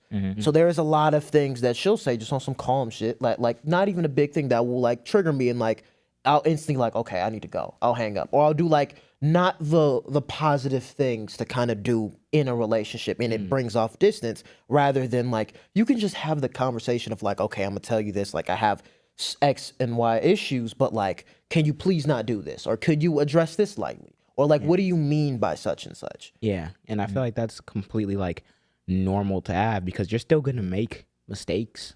Yeah. You're not gonna. You're still gonna, like, regardless of whatever advice or things that we tell you about our experiences. There are times where we've been wrong. There are times where we've been right. There's been times where we could have reacted better to a situation. That's fine, because you don't know how you're going to react until it happens. That's life. Yeah. That's life. That's why essentializing it is so bullshit. Like you said about don't have nobody with a pass. First of all, again, you want to date a child. But second of all, like, people are going to have their past experiences, and all those past experiences are going to influence them in different ways. And yes, there's going to be some good, there's going to be some bad, but you can't throw your arms up about it and be like, you shouldn't deal with nobody with. Yeah. That's dumb as hell. And you don't even follow that. Exactly. It's an You don't. impossible principle to follow. And what's so crazy, what like I even had to internalize, was shit like, the first thing I thought about was the media I consumed and the conversations I have with y'all. So when she told me that, I was like, damn, like most men say that isn't like a thing to be like, okay, like maybe I should like think about this or some shit. Or like, what would Matt think about this? What would JJ think about this? What would Abee think about this? And I'm internalizing it because, and you know what it is? The insecurity, what it does is it makes you default into thinking that you're already used to, instead of being like, okay, that's their perspective. And I was thinking about do you mean by all this shit in the sense of like, I defaulted in thinking of like not her explanation of anything she had to say, or being like, okay, she has a pass. No, I defaulted and be like, okay, most niggas say that's a bad thing, right? Or like I defaulted of like, okay, like Matt will probably think this is a horrible thing, right? Or Jay, you know what I mean? That is way more universal than you might think it is, bro. And there's a lot of dudes who see this too, bro. You, especially if you're, that's why we pop off at niggas like Fresh and Fit, like all these people, because the thing is, y'all will get to these young men before they're even like, when they're like 13, 14, 15, 16, right? And this is oftentimes before you ever had a relationship experience. So when you go into that relationship experience, you're carrying with you the values of niggas you don't even know. You don't even know. So the moment your carrying girls with say you, something, you're carrying with you the values of niggas whose names isn't Myron Gang. Nigga living a whole different Niggas, life. so that's not double his name. agent. So when you've heard Myron Gaines, That's be where like, that whole like, if she does this, you need to dip. If she do this, you need to run. So you listen to a Myron Gaines, and then when your girl hits you with and then when your girl comes out the room looking good one day, and you think that they look too good, you hear Myron what the fuck Gaines. you hear Myron Gaines, you're like, well, what the fuck are you wearing? Even if you don't even know if that's the way that you should be responding, or a comfortable way, and then you gonna sit on it later and be like, no, I messed up, I hurt her. Dude, like now that's what it is. Now you in Mind Grain's DMs talking about, you fucked up my life. Nah, that's if you have an instant moment of realization. A lot of times it takes a lot longer. You know? Oh God. A big thing too is like, I think this should also enforce like healthier conversations around your friend group as a man. Because the first thing I thought about was like, damn, I do not need to come to my friends and tell them this, or like maybe they won't think so positive on it. And it just like, the thinking just got so negative and dark to the point like I'm not even listening to her. I'm thinking about all this shit that I'm so used to, because now I'm in my shell. Now my default is like, okay, what's already in my brain that's negative? That also comes when you start to incorporate people in general into your relationship. Incorporating people in general into your relationship can be good, but it could, like, you'll get a different perspective, but also it can be horrible because you're getting a different perspective. Like you're getting someone who is a completely different person than you, and you're already in a vulnerable position with that, like your significant other. So yeah, I was gonna say, yeah, that incorporating people is a different thing, because we're talking about like shaping your values and what we've done in situations. And I remember, and it's gonna get to what you were gonna talk about like shifting yourself. And while you don't have those standards set for yourself, especially when you're a young man, you might not even know what exactly you want to do with your life. It's a very easy influence that people don't talk about, like your significant other and their family. And I remember even in like my instance, like my significant other's family was like pretty cool as families go. But like, and I don't think there was too much overt pressure for me to shift like anything about myself because of that. But I remember I felt that pressure coming from like my side, whether it was like my mom and my partner's relationship, where it felt like, okay, if I told them I didn't want to do XYZ path, I want to do XYZ path, it might, I don't know how it will go over, because I know that they're aligned on something and they both have a view of me that I'm not sure lines up with me at the time. So it's like, okay, I just default to what's safe as opposed to doing what's me. And that can also fuck you up, because you're not like, you're at a moment where you don't have that timing, that experience to stand on business and figure out who you are. You're very amicable to those around you. Before we transition, I wanted to ask y'all each, because I'm actually curious. You kind of got into it with on the baseball field with your insecurity with that, and then you got into a Weeknd. What is something that in your past relationship that like you were insecure about, something that she brought up and you were like very sick and probably expressed it the wrong way? We'll get there. Okay. Damn, I kind of want to hear the answer to that. It's in my answer. Yeah, it is. Okay, let's get Abee's perspective first. Let's hold on to that. Lure of Doom. It was, I guess this started back when I was like a kid, because usually, and you know, it's our mom or whatever, she is like, her view, or she wanted us to be successful in the way that she was successful, like go to school, get a job, maybe if it's in nursing or whatever the fuck. And that's not immigrant something, parents and shit. That's something that like we wasn't really fucking with. I didn't fuck with school at all. Like nobody's sitting here right now. Fuck. I thought I convinced myself that I fuck with school until it got bad. I feel like it was after like fifth grade. I was like, yeah, this school shit ain't You for at me, bro. 5th grade? I do around like 5th grade. Them reading logs was beating the shit out of me. Boy, bro. I ain't. Oh my Nigga, history was goodness. kicking my ass. Forge of Doom. Swear to God. So it got to where it became a problem for me in high school, where I got into a relationship with this one girl, and she was like the top of her class, like 4.0 GPA, scholarships. I'm not that nigga. But the thing was, and it's a lot of cycles that not everybody, but like a lot of people get into when they're in high school. Like they try to find somebody to go to prom with. They go to prom with that person. They end up dating for a certain amount of time. We ended up dating for like a year, and that entire time, I really didn't know what the fuck I wanted to do with my life. Like, I knew that I didn't know. I wanted to go to college because my mom told me, yo, you should go to college to get a nice job. You're going to be in some debt, but it's going to pay off later and all this extra shit, right? And anytime I would be around her family, because they know, like, their daughter's going to college. Yeah, like, they didn't probably press you, but what are you gonna do? Yeah, exactly. Yeah, what do I tell them? Yeah. What do I tell them? I'm sitting there. I'm like, I'm gonna go to college and I'm gonna be. And here's what like I peeped it now. It's like I knew that her father was a police officer. Her biological dad was a police officer. Her mom, the fuzz of doom. Like, and I think her mom was like a nurse or something.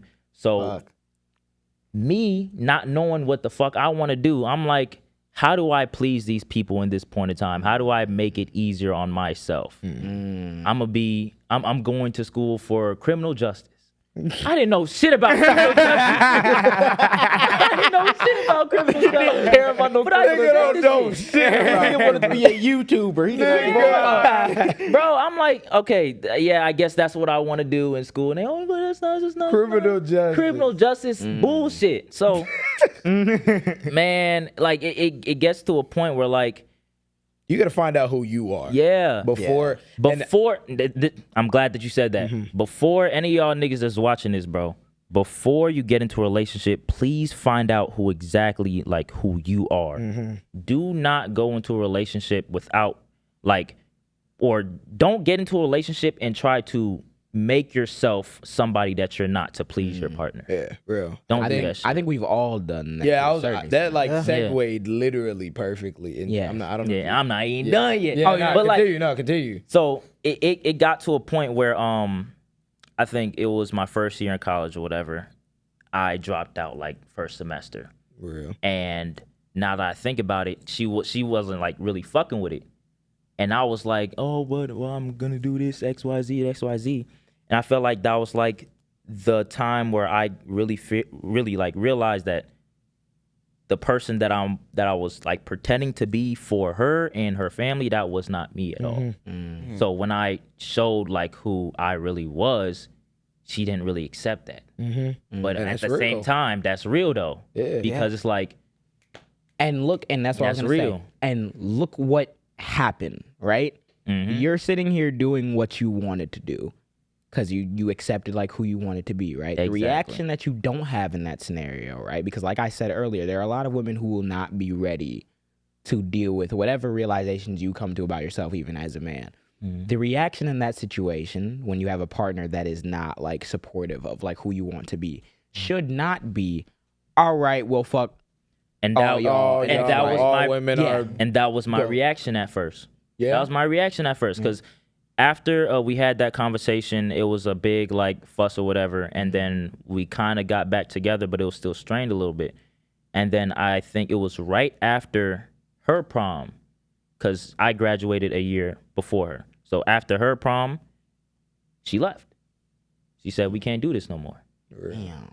And at the time, I'm like, They fucked you up. bro, what are you talking about? Like, we've been together for a year and all this extra shit. And at the time, like my immature self, I'm like, bro, she's really about to like break this shit off. Yeah, and you're not wrong for feeling that again. Yeah, I'm not wrong for feeling like, yo, she about to really leave. But in the back of my head, I wasn't thinking about like, she literally has her whole life set up. Like she knows exactly what she wants to do. And she's looking at me like, you don't really know what you want to do yet. And you know what I say about that? I want to speak on that real quick. That's a very harsh perspective, even at that, because she doesn't. Yeah. Nobody You don't has know their at that life age. figured out at Exactly. 18, bro. You're just and I'll say this, like people in general will guilt trip you into believing that like people have their lives figured out at 18. Nobody does. And you go over that hill, right? And you get to a point where you're at now, where it's like what he was saying. But you get to a point where you're at now where it's like, I'm sure she's living okay, fine, chilling, and you're living fine, chilling. And that's life. That's it. You Yeah. move. That's You don't really- have that's to it. create these realities of You hatred for every woman. Yeah. Bro, you don't. and that's Connecting to your that's point. the sorry to cut you off, but that's the cycle that I fell into, is like, oh man, fuck this man, like, I don't give a fuck about her or whatever. And then it took some real like deep dives into who I am and like meditation and all that extra shit. And I came to the realization, I'm like, I wasn't the person who I said I was.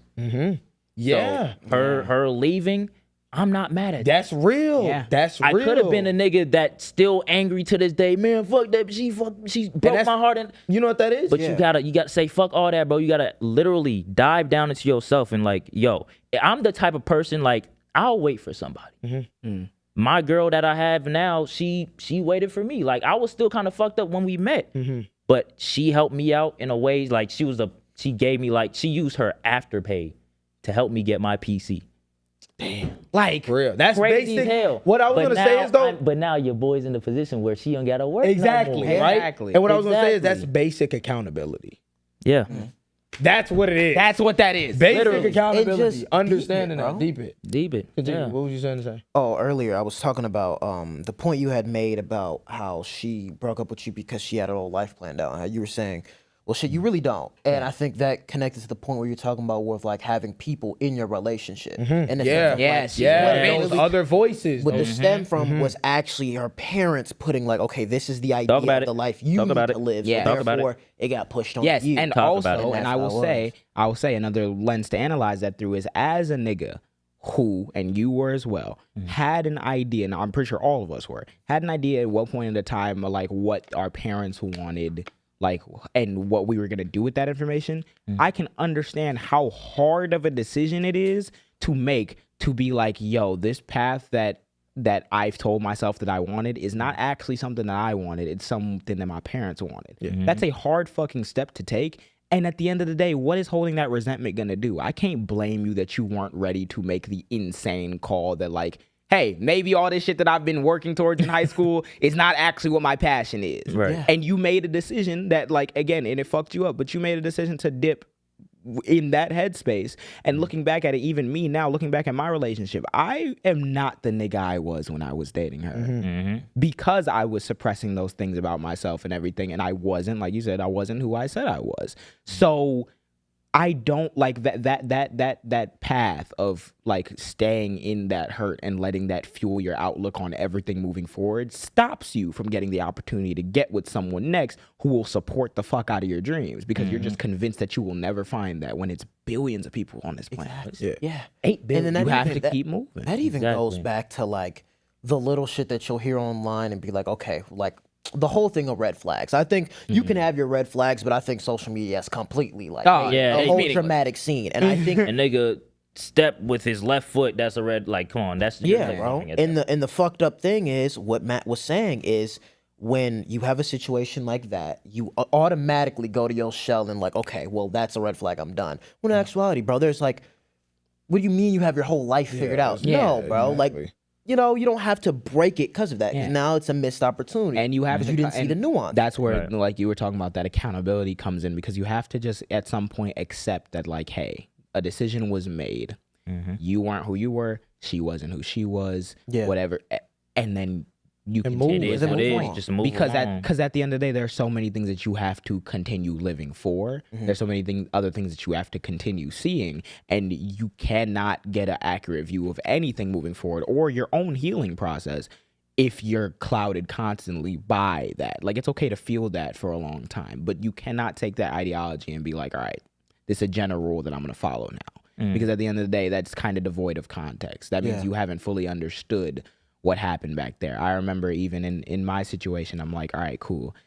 It sucks because at one point in my life, I was convinced, all right, this till forever, cool. But I'm like, when I look back right now and I realize that I wasn't even, people all over like this country at this point, like look at me and the things that I do and very much appreciate it. When I realized that I wasn't even taking that shit seriously when I was with her because I was influenced by her perspective, by my OG's perspective, by people around me that like weren't really taking it seriously. Only niggas around me taking it seriously was really them, and I didn't talk to them as much, or Abee. That was just kind of the world that I was in. My roommate at the time wasn't really like pushing me or taking my shit seriously or whatever. My girl at the time really wasn't. So I was just kind of like, I knew I kind of wanted to be a lawyer. So you just kind of follow down that path. But it's like, if I wasn't taking it seriously, something that I'm passionate about, something that I love doing, how can I expect myself to have like stood up in that scenario and been like, Right. yo, you should care about this because I actually XYZ. I feel like I tried, but I didn't even try enough because I'm like, I didn't understand the value of it. I didn't see that until I was not with this person. So there's so much growing that you can do in that through like that loss. And that's where it really comes in handy to like dive into yourself and question yourself on those things. Yeah. W. Question for the both of y'all is, in y'all past relationship, did y'all have to compromise for their family, or did you feel like okay, like maybe they won't like this, so maybe I won't bring it up? I want you to answer first because you haven't talked. You have. Because I'm waiting. You want to but I waiting to think- I share think you bring everything. it to- waiting. Compromise. I feel like, I'm not sure. I feel like in my scenario, it wasn't, at least career wise, I kind of got like love from her family when it comes to like me being on social media, right? But it was like always passing. It was like, oh, it's famous on TikTok or whatever, da, da, da. And that's kind of like the extent to which it was mentioned.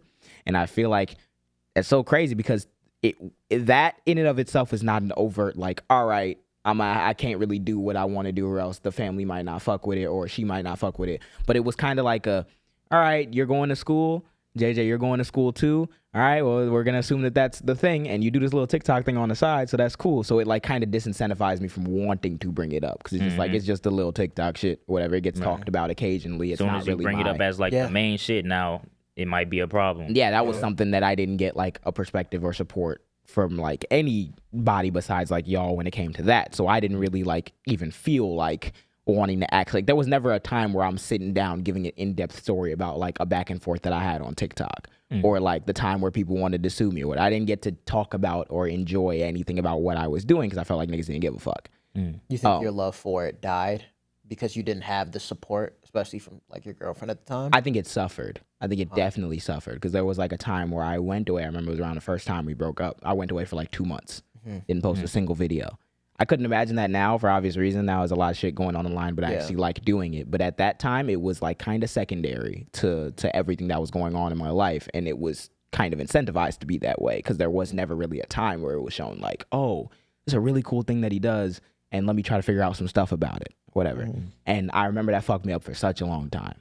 That fucked me up for such a long time because it's one of the worst things in the world to feel like something that you genuinely care about, your partner didn't give a fuck about. Yeah. But then I immediately realized I've not been with anybody since then, but I've already like realized how much people do care about it, how varied that perspective is because I've talked to people and I've talked to girls who like genuinely see the value in this shit and are like, oh, that's so cool. Like, and will actually like ask questions about it, little minimal shit that I did never really have. I think that's very interesting. Do you think like that pause of not dating someone and actually like healing from your shit, do you think that helped you not to generalize? Because you'll see like a lot of niggas go through shit and then they'll jump in something instantly after. And I think, and then they can get into another toxic relationship because they didn't take the time on themselves. Do you think that's where a lot of men go wrong into generalizing? Yeah. And I think the reason why is because like immediately after my relationship, I didn't take as much time as I needed to heal. I immediately got back with her pretty much. Not like immediately. That was like a 6-month break or some shit like that. But I feel like the thing that really helped is that single afterwards really helped me not generalize because I realized that a lot of the things that I was going through with this person was a problem with the dynamic between me and this person. Like there are certain things, even like you were talking about pulling from Matt's relationship or like my relationship.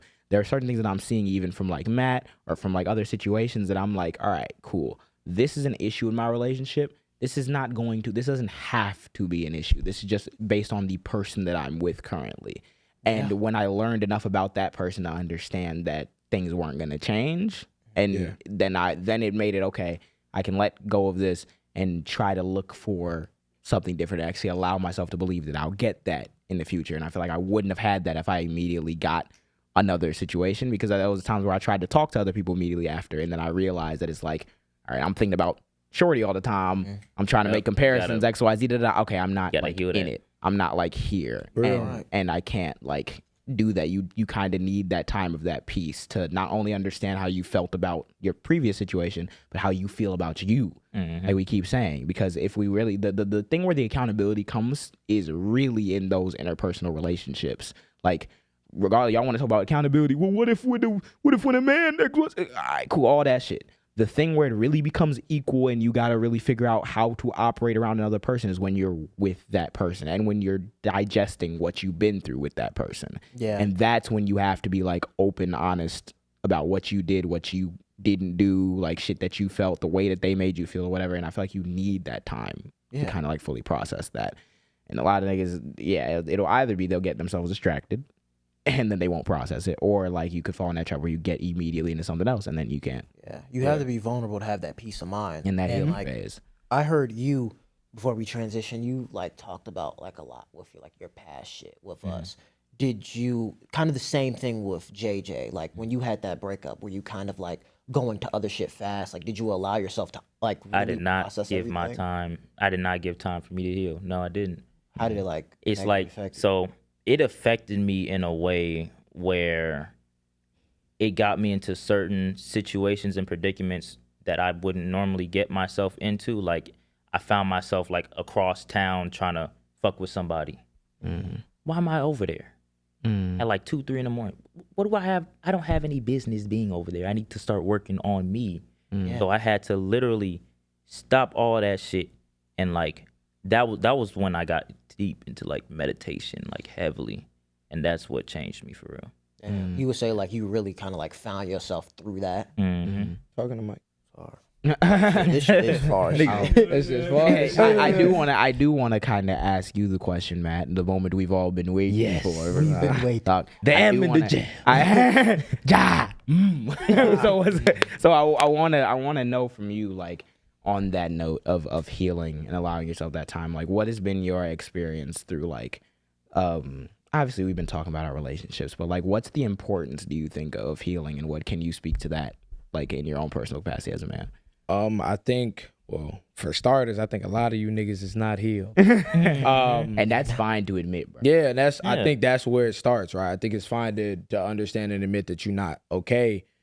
I feel like the reason why I've been so quiet and listening to everybody is because I feel like I've been able to relate to a lot of the things you guys are saying. And just kind of deepen it and kind of still trying to like work through everything, right? I feel like it falls into so many different categories of, like, we've talked about accountability, we've talked about insecurities, we've talked about so many different things. And I think myself, like, I always point this out, and I try to point this out within the young men in my community, between that age of like 16 too, but like I would say that age of like 18 through 21 is very crucial, oh, bro. my Like, goodness. like You're not the same. you're person. not, bro. You're not the same bro. person, and it's really where that, I would say it's really where that man is made. Now, obviously, there's still growth there, but it's really where, at least for someone like me, I had to gauge what type of man I wanted to be, like, actually speaking, right? In terms of my healing journey, I was in a 3-year relationship the same way. I would say my relationship was more so, it was a dependency-driven relationship, which I know a lot of people can, like, relate to where basically how me and her were together, it was more so like trauma, basically, like trauma bonded, trauma bonds, and then a dependency driven relationship where like I was like, I had to always be there and I had to always make sure she was good and I had to always, you know what I mean, etc.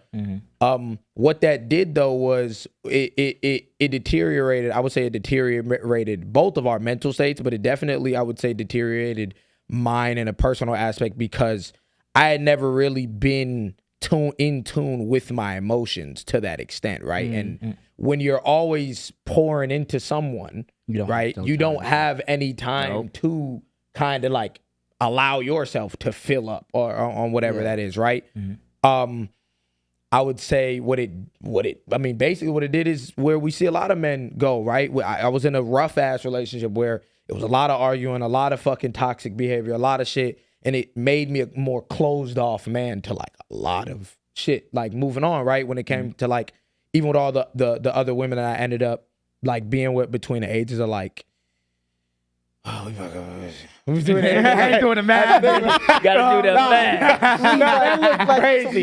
Not like that, but I would say, yeah, between like 20 and 21, like all of those women, and it actually trickled into a lot of horrible like actions within myself because I wasn't ready for it, bro. There was nothing left in me, and that's why that healing is so crucial, right? One thing I want to point out, well, I got a few things, but one thing I wanted to also point out is like when I talk about what it created, how I ended up treating women and how it ended up changing my viewpoint.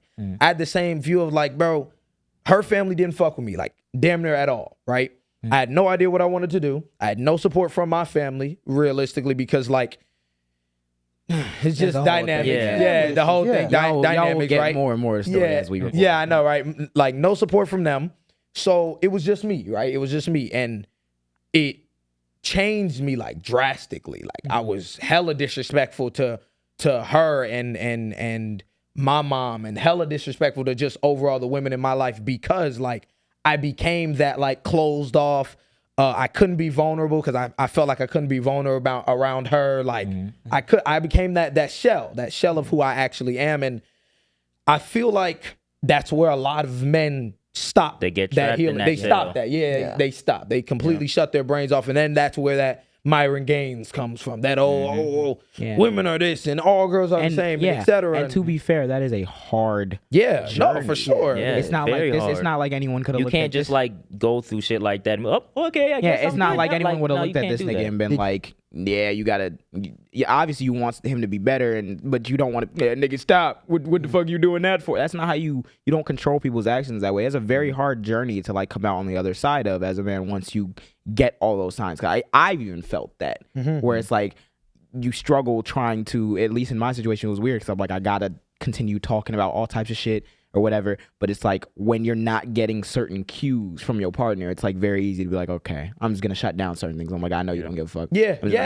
real. And it got to that point, and even in then, that's where I feel like accountability still has to be had. Yeah. Right. As a man, bro, I feel like one of the worst things you could do in a relationship is get out of a relationship and think you didn't do shit wrong. As a person. Yeah. Like as Oh a my human, God, that was be me, fucked, bro. man. Like that was me. With that, like That was me. when you were for real. in your relationship and you were kind of like pouring everything you had to her, and like the treatment wasn't there, and it would be a situation like, bro, why did you do this? Like, did you have a time where like the accountability went completely out the window and you kind of like gave up and was like, okay, well, like this is just what it hell is. yeah. Nah, I mean, I feel like it's that constant battle. I feel like when I was in the relationship, it was a lot harder for me to see the shit that I did wrong, because I did a lot of shit wrong too. Like I wouldn't say I was a great partner either, right? And I think that's another part of that like accountability and healing journey that you have to understand. Like,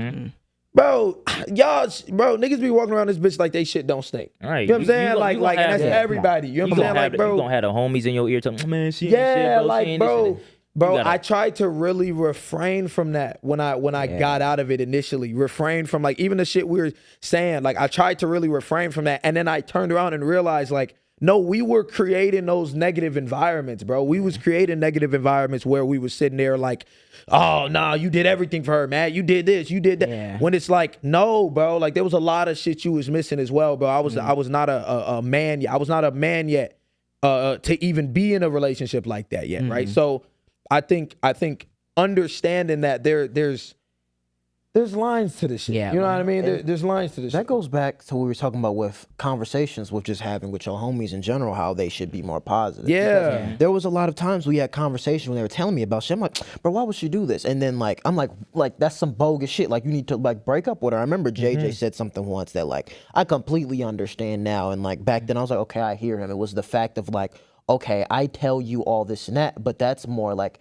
it's almost a biasy because I'm telling you shit and you haven't seen my relationship behind closed doors. I feel like you don't know the dynamic I of will that. say, I was gonna say, touching on that, is that like part of that healing journey is you're going to be uncomfortable. And I remember I realized it even in my when I got back together with my ex. I wanted to have conversations that we didn't have before, and those conversations that we ended up having did not make me feel great. Good, exactly. Yeah. Like there will be times where we'll be It wasn't sitting no in the car. like sense of relief. Yeah, there afterwards. was a time You think no, it no. will be. Yeah, Almost like exactly. the rainbow shit. Yeah, where it's yeah, like, you gonna think it'll talk be about that, this but deep thing. sometimes that relief that you get is necessary, but it hurts like fuck. I remember I told y'all a situation about how like I think it was towards the end of that situation where we finally broke it off. She had said something to me that pretty much was like, oh, like I want us to be cool in the future, but not like together. And that was one of the hardest things I ever That had to shit accept. sound because familiar I- to me. Yes, because I'm like, Hell no. bro, like I like you said, felt like I was trying to pour everything in for like however many years. And this was somebody that I had a crush on for a long time beforehand. So that was one of the hardest things to hear in the end. But I feel like while it was, I immediately began accepting things after that point because I had been through this runaround where I kind of felt and suspected that. But to hear her finally say it, like you don't want to hear that. You don't want to be in the car when someone says that to you. But like, where do you go if you don't hear that? And then Exactly. once I did, I like started to accept like, okay, well, that's her idea of the future. My idea of the future doesn't match up Completely with that, different. and there's nothing I can do. I need to begin that transitioning. And I remember when we would talk about certain shit, whatever, I always try to say like as hurt as we all will be, and as much shit as we'll talk and everything, it is also like clouded because, like you said, it's one perspective. I'm telling you what I felt in the moment, what she said, and everything. She's not here telling you that. Exactly. And you also, There's always two sides. yeah, and you also don't know all the good and the bad and the ugly about my relationship because it's my relationship. So you can only have that one perspective. And I think that's one thing that like you need to try to do and reinforce in your own friend groups is try to have those nuanced conversations. Talk about the hard shit. Talk about the shit that you genuinely feel like you could have done better. And a lot of you niggas need to create those environments to have those conversations with your homeboy. Like, bro, it has to be a deeper thing than just like you said, like, oh man, that bitch tweaking and shit. Like, bro, The that you're follow-up never. question right after your homie say, yeah, that bitch tweaking. Okay, so what did you do? So what? Yeah. Yeah. What Then did she you will really do? have Do you that do you conversation. think that you did anything wrong in that relationship? Yeah. He has to take accountability for that. Do you think, because he was talking about like the nuance of it, do you think the nuance of those conversations, like, do you think the dependency like helped those conversations in a sense where you can see different perspectives, like if she did something wrong, because like the dependency is like, I want to like constantly help her, so let me like actually hear her out? Or do you think it like negatively affected? It negatively. Went the other way where you sure, don't want to yeah. see the bad because you are so dependent, like you want to be there for her, you want to see the good, so it kind of like you make excuses for the bad. I did that a lot of fucking times too, and I know she did that with me too, where it's like you kind of get trapped in. That's what that like honeymoon phase, I guess, is, where you're like you really fuck with each other. That's normal to have. But one of those things that you have to remember in that is that like it's gonna be a lot easier for you to excuse certain behaviors that you maybe you just need time to look back and be like, okay, that's some crazy shit. Right. But you look back on it and that's when you really have the tools to do it because you're outside of it now. Especially if your relationship is like one where it forms through like some trauma or you just really like each other. You're not going to be able to like analyze that objectively. And I also don't think that you should beat yourself up for that. It's just being able to at any point in time look back and be like, okay, all right, what actually happened here? How did that thing make me feel? Because a lot of times you don't get time to do that in the moment. I would say like Get through it all, nigga. This is venting season. Yes, sir. Yeah, go through your shit. Nah, bro. I would say I feel like to that point, well, to back on the point of like healing, right? And I feel like that's what men need. I feel like men need spaces where they could understand how to work through their healing. I would say the things that have helped me, one, music helped me like good. motherfucker. Oh my Like, God. Yes, sir. music for sure. Not like, bro, you know, I hate to say it, but like, I remember growing up and I always like hate on my parents for how they be like, oh, well, you listen to that garbage and you da da da da da. And like, nah, it's that I'm gonna keep it a being. They're right. When you listen to certain types of music, bro, it puts you in those bad mentalities, bro. And I feel like when you listen, like on the contrary, right, when you listen to other types of music, it puts you in a better headspace to actually deep and go through and heal from the shit you're going through, right? For instance, I would say I went through like listening to like The Weeknd. Listening to The Weeknd, bro, going through a breakup is top 10 worst thing you can fucking do. Because like Not a fun experience. not a fun experience. And I would say this, right? It helped me, right? Because I mean, I wouldn't take it back, but I would say like it helped me in terms of like, you know, having something there where I felt like I could relate to it, but it harmed me because the feelings I was getting from that type of music was Were like not times productive. three. It wasn't productive at all for me. Yeah. And I would say like right now I'm in a much more productive headspace because of music. I would think another thing is building a support system, like whatever that may look like, whether it is like understanding that you can have both things, right? You can work and grind and make that your goal to like get through this healing thing while simultaneously not hating women. Yeah, you don't right. have to do both of those things. I want to go Exactly. back to what you brought up about how like finding that, having that healing journey and everything. When it comes to the mindset that you're gonna pull from it as a man, right? You have to be, like you said, you have to be yourself and figure out who you are before you get into a relationship. And that doesn't mean that like at 18 you need to go figure out your entire life. Right. What that really does mean though is that like, hey, if you decide that you want to take care of yourself, that means being able to cry. That means being able to talk about the shit that makes you feel small, the shit that makes you feel like less of a man, around people who you trust with that information. And if there are your thoughts should not be focusing on what a woman will say about you doing that. Because a lot of people will be like, it's really easy for you to say that you got an XYZ and heal, but I cry around my girl and she don't want an XYZ. I cried around my girl and she didn't fuck with it. The one of the first and only right times I cried around my girl, she was like, I remember like I cried, it was cool, whatever. And then like a few months later, I remember we were talking, we were laughing about some bullshit. And she was like, you remember that one time you like cried in front of me? I was like, yeah. And I'm like smiling shit because we were just like chilling. Yeah. She's like, you remember that one time you cried? I was like, yeah. She was like, yeah, like that was like horrible. Like I hated it. And it like completely threw me off, like killed my whole shit, right? Because obviously, like that's a vulnerable ass situation. That's one of the most vulnerable situations I could have ever been in. And you basically just been like, yeah, nah, that shit was like crazy. Right there. Did I? Yeah, right there, right? Did I then like, will I let that define me now as a man?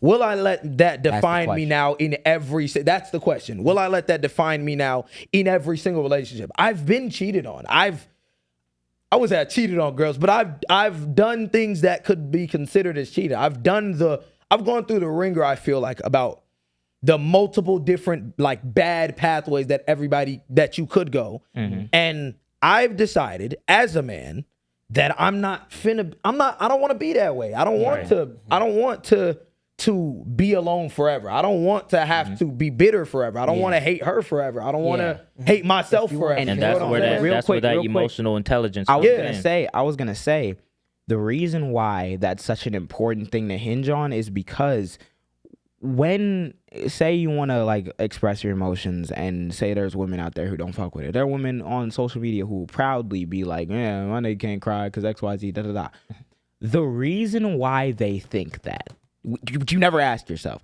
the reason why they think that is the same reason these red pill niggas tell you to just go to the gym. Yeah. They have also, women are not impervious to fucking being socialized because they're human beings. This is what it means to analyze like these things as like just people, like this dynamic between people, not just like, oh, men, woman, human beings we're talking about. Yep.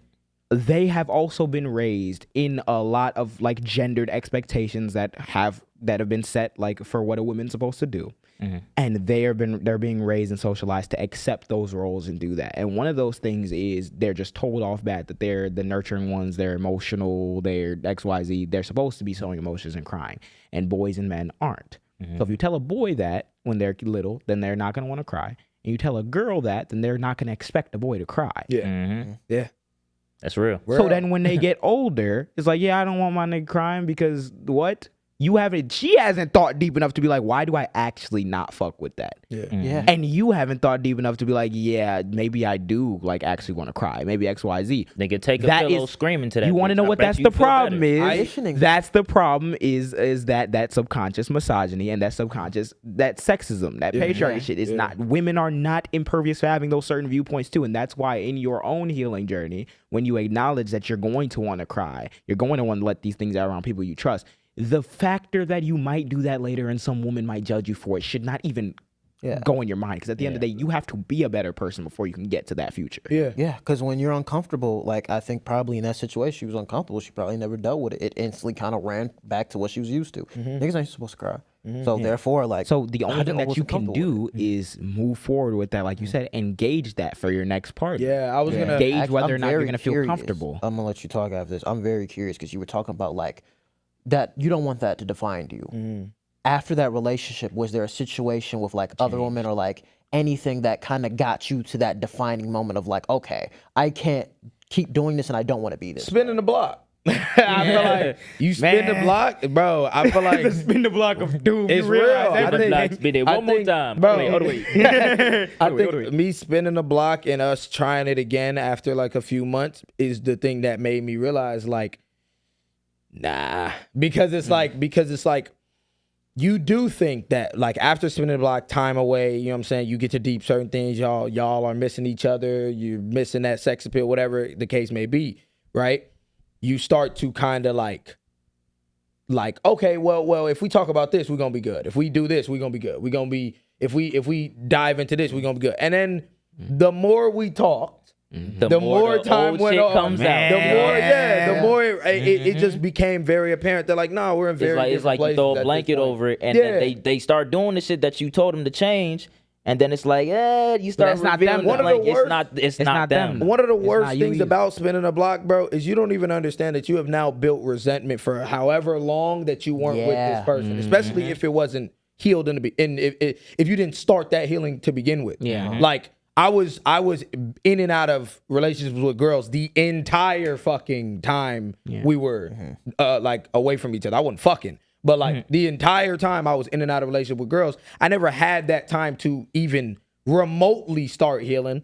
Getting back into it and spinning that block, all it did was made it very apparent. Like nah, this is not who I want to be. I don't want to be here. I don't want to be within this relationship, and these things that were from when I was 18 define me now at 21. I can't be. And that's another thing that falls into like, not all healing means that you get closure. Yeah. Like I didn't get closure. Yes. Like, That's a fact. real shit. Like Oh I didn't my get goodness. closure. Like Bro. niggas, Oh my goodness. niggas think that like you have to tell me why Yeah, did like you leave tell me why. Yeah, like niggas think I that you gotta be remember. like on the doorstep crying and bawling your let me eyes you out think- talking to someone. You don't. I didn't get that. And to be honest with you, I don't think it would have been beneficial for me to get that. Like for real. Do you think not getting that closure negatively affected like other shit that you were kind of getting in and out, and then you spun the block? Like, do you think like not getting that from her? Yeah. And No. how did That's it? the the second reason- time you still don't get that exactly. That's the thing that makes you think spinning the block is okay. Yes. Because like you're like, okay, well, I need that. I need that closure. I need something. No, you don't. You I really was don't. gonna say, I remember there was a defining question that had happened. I'm not gonna go into details about it, but there was a defining question that I remember was asked in the beginning of my relationship when I turned 18. And I remember not liking my partner's answer to the question, but it was revolving around like intimacy and sex and everything. And I remember not liking her answer to the question, but I remember being like, well, I fuck with her enough. I want to find out if that's the case, if we both like know that that's what's going to be, because we're 18, so you don't know what can change. Will it change? And I remember finding out through the course of my multiple year relationship that it wasn't changing, right? And I remember when because the way the breakup happened the first time, it was kind of sudden, and I didn't really like know what was going on. So that resentment starts or whatever, and then you like come back together and everything. And I remember still figuring out. I remember even after our longer break or whatever, where we got back together, I was like, damn, I genuinely feel like if we work on these few things, that I'm sorry. Yeah. I forgot we both spun the block twice. Yes, yeah, we did. Good Man, God. you never learned. We spun that cousins twice. by I blood, remember being like, bro, if we could just work on this one thing or these 1-2 things or whatever, then we'll be straight, right? And I never got the closure, even to this day. I remember I got the answer. The answer was like, oh, I don't think that certain things are going to change, which was the same answer it was when we broke up the first time. But in my mind, it didn't go as closure to me because I'm like, really? Like, that's it? After that, like, really? That shit can't just change? And that is one of the most uncomfortable things to sit with, but you got to sit with You it, gotta bro. see that You have shit. to, Because bro. you're never going to figure out every single side to every single perspective. Some of those things you just kind of get left unanswered. It's up to you to determine whether or not you want to sit around and figure it out still, or you want to take enough information that they've already shown you and be like, okay, Yeah. I got to make a Yeah, better decision. I gotta make make a a better decision now. And it's so hard to do that sometimes. Last question before like kind of like closing everything This off. has with, become like, Alan's like show. Yeah, I like, love I this love nigga. it. I'm Yeah. curious, He be bro, cooking with I'm the like questions. interested for real, cause like especially with yours, like seeing it, like going through a toxic relationship, like after that, like now, how is it with you dealing with other women, and how has it positively affected you and negatively affected you? You smiling like that? And then on top of it, and then I'm not making it like that yet. And then after that, kind of like give like a guide to people who have been through toxic relationships, how they can guide through that, like with going through other shit or new shit. Okay. I think it's very individualized. Yeah, I was gonna Yeah. say. I was gonna say when it comes to dealing with toxic relationship, it depends on the relationship. It depends on what's toxic The amount in of the the relationship. Yeah, like. But I would say for me, wait. Ask the first question again. Sorry. Like how has it positively and negatively affected you to your approach to new women? Okay, I would say positively. Well, I would say, let's start with negative. Negatively, I would say I'm much more I'm still closed off. I'm still one track. And it's because like some of those toxic like behaviors have stuck, right? I would say I'm a little bit of a narcissist as well, which I feel like is real. Like I don't want to bullshit like I'm not. So I feel like it's definitely those are the negatives that I still want to work through. I still want to go to therapy. I still want to do a lot of things because my relationship was so much more than just. My relationship was toxic, but it was like psychological as a motherfucker. So I would say definitely like certain behaviors. You're not gonna get rid of those things in a few months. Yep. You know what I mean? And I've only been realistically, I only just realized I needed to heal. Like maybe. What's the month? maybe a few weeks ago, like 3-4 weeks ago, maybe like a month and a half ago is when I like fully realized that I need to heal because I was in it. I was getting into it with a girl that is great, like someone who supports me, someone who loves me. You know what I mean? Yeah. And I realized I couldn't be the man that she needed, and that was I couldn't be the man that she wanted. Right. So I would say definitely it's a process, and I would say. I'm still closeted in a lot of areas, and that's what I'm working on. I would say where it's affected me in a positive aspect is, though, I'm much more aware to those things that I'm much more aware to my actions within that relationship, right? I'm much more aware. I'm more communicative. I'm more aware to like, okay, Matt, you can't process this certain way. You know how this is going to make someone feel. You can't say these things because you know how that's gonna make someone feel. I've always struggled to catch yourself. I've always struggled with empathy, especially when it comes to like y'all know how I talk to y'all. Like I've always struggled with changing how I talk, like with the people I'm most comfortable around versus like a partner. And for a while, I actually denied that there was a difference. Like a long time between like 18 and 19, I would always she'd always be, oh, why do you talk to me like this? Why do you call me this? Like, and I wouldn't call her no crazy. I would call her like my nigga. You know, but like, why do you talk to me like this? And it mattered a lot for her. It didn't matter to me because I'm like, what the fuck? I talk to the people I love the most like this.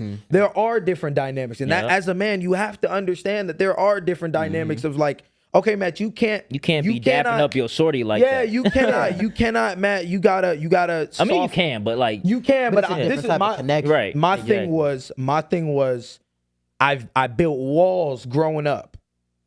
Defense mechanisms because of how we grew up, you know, the frying, I built up those defense mechanisms. You don't want to let yourself feel. I never knew how to let myself like feel really in a relationship or show that softer side of myself other than like basic shit. You know what I mean? Once it got to the more nuanced shit, it really it crumbled. So I feel like that's where that toxic relationship did help me. Is I actually was able to, and I'm able to now understand like, okay, like the positive that I need to take out of this is that where can I improve?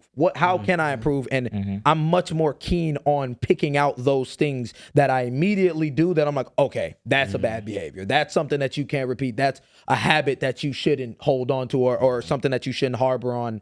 And you know, it's a process, bro. It's a process. I feel like I kind of want all of us to like briefly answer that question. Yeah, and then get the fuck on before they shoot us. But I was gonna say, just because I really fuck with the question, I think mine is the positive and the negative is the same thing. I think for me, the way it negatively affected me is that I feel like I'm not more closed off, but I'm a lot more.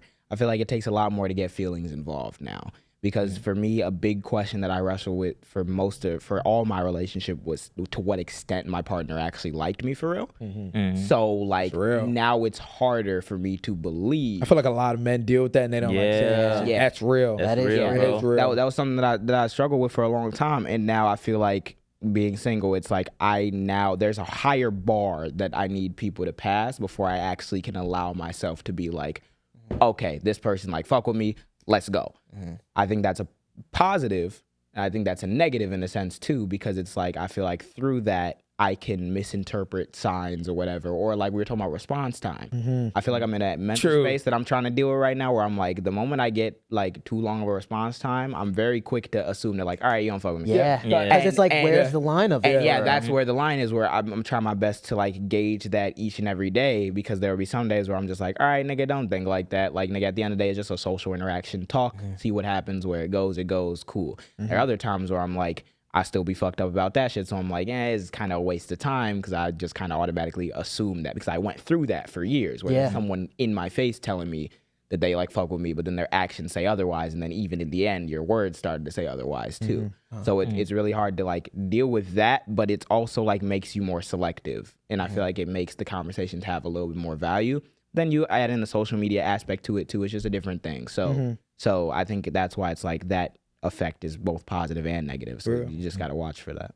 I think with mine, because I haven't really had a serious breakup, so I kind of refer it to more like trauma and problems I have, how it's like positively, negatively affected me. I think positively, it's helped me dealt with a lot of issues that I did know that was there or didn't think it was a big deal. Like your relationship helped you deal with it? Yeah, it completely helps me, because I didn't think it was a big deal. But like when you actually are dealing with a person you care about, bro, that shit's going to come out, and like you have to deal with it, or the relationship won't work. It's good. I feel like to that point, it's good because it shows you the shit, but also you gotta feel deal the with the shit. shit. You gotta feel it, bro. And then the Real negative shit. Like I feel like I feel like, bro, like I'm all over the place a lot of the time because of just issues that I do have, and then the way I do like project that out on her.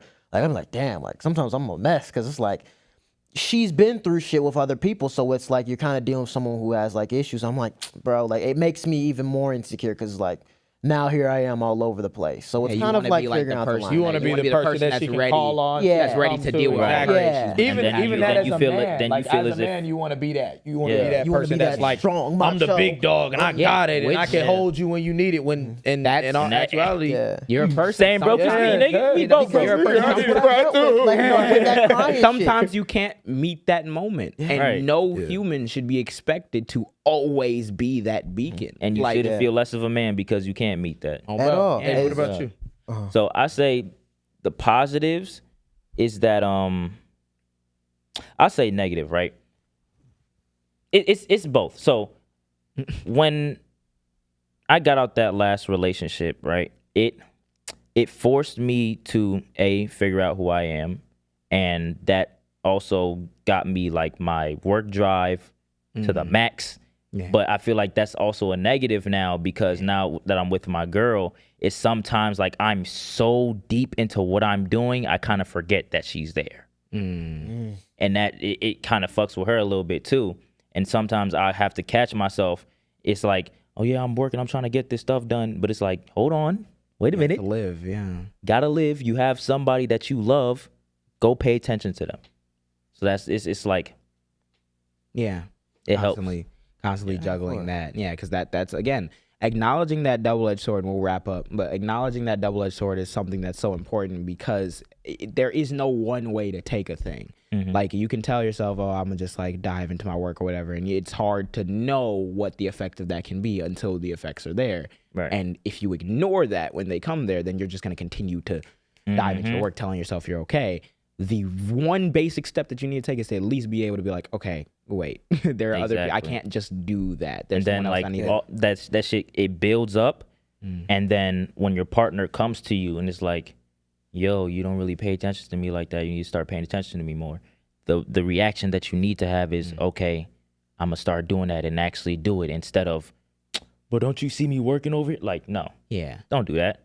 Or even Please like talk to shaming her for that. Exactly. Shaming your partner for being like, oh, they're not supporting me, because if you were, you'd understand that I'm doing this. Not, bro. Ask why she's saying. Literally. And then like it'll probably get like toxic in the sense of like you'll measure like what you're doing over hers, because it's like, well, you don't understand what I'm doing. In fact, like, bro, you're just not paying attention. You don't have to. She understands fully what you're doing. She just wants you to pay attention to her. Bro. Literally. That's why you're in a relationship for her. Yeah. But yeah, this shit is a journey, man. And if nothing else, the reason why we went on all of these long dialogues that we've been going on is because we are people, right? And I even got in my own mind about it. I was telling the guys about how like I've been in the political like realm for a long time. So you get really good at telling people's messaging and seeing what people are saying and understanding why they could come about that conclusion. I remember seeing a lot of comments like, y'all dumbass niggas being like, this pandering, y'all ain't gone through nothing. And it's not like it affected me where I'm like, oh, they might be right. But it affected me because I'm like, I didn't just come about these conclusions today because someone woke up and told me to say these right things. Here's a script. Go defend these women, go to XYZ. No, that's not what the fuck. Nah, bro. If I was lying, I couldn't fucking lie about the shit that I experienced, what I felt, and the conclusions that I drew after that point. And if you don't like it, you don't like it, but it's real. I genuinely feel like everybody on this couch right now has every reason to be one of you lame niggas. And that's not the case because we've taken that extra step in reading a book. Reading a fucking book. And actually dealing with actually understanding and dealing with your issues. And again, because we talk about the male loneliness epidemic, there's a lot of men out there who don't have people that they can confide in like we do. That's why any little thing helps, and it's a very good first step to open your ears to niggas like us, as opposed to like this the simp cast. It's bro, a lot of you have simpcast. You like have that. so I'm much like, bro, shit, bro, that you probably don't even have the tools to unpackage about yourself because you consider at this point any defense of like women to be simping. Right. Like, It's a lot of you niggas crazy. in that shell right now, bro.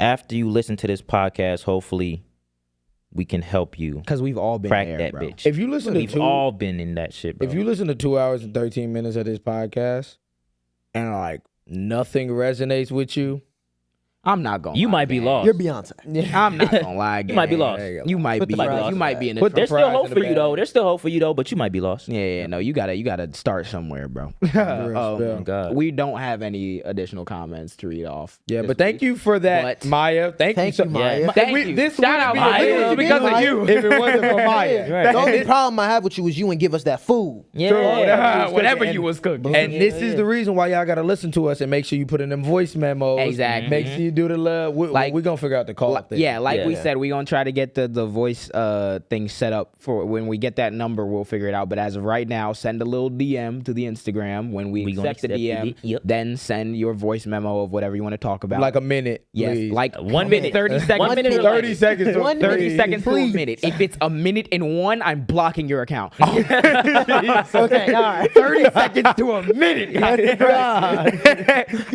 But yeah, keep commenting using hashtag Jam Talks. Send us those voice memos and everything. Like, comment, share, subscribe. As always, acknowledge, bro, that like it's okay to not be okay. Genuinely, and you will be infinitely more of a man than any of these niggas who don't want to admit when they're not okay. Even if it the doesn't moment feel you like it drop right that. now, I promise you, hit 25, you'll get it. Come on, bro. I promise Oh, you, bro. gosh. I I'm about to promise be you. 26, bro.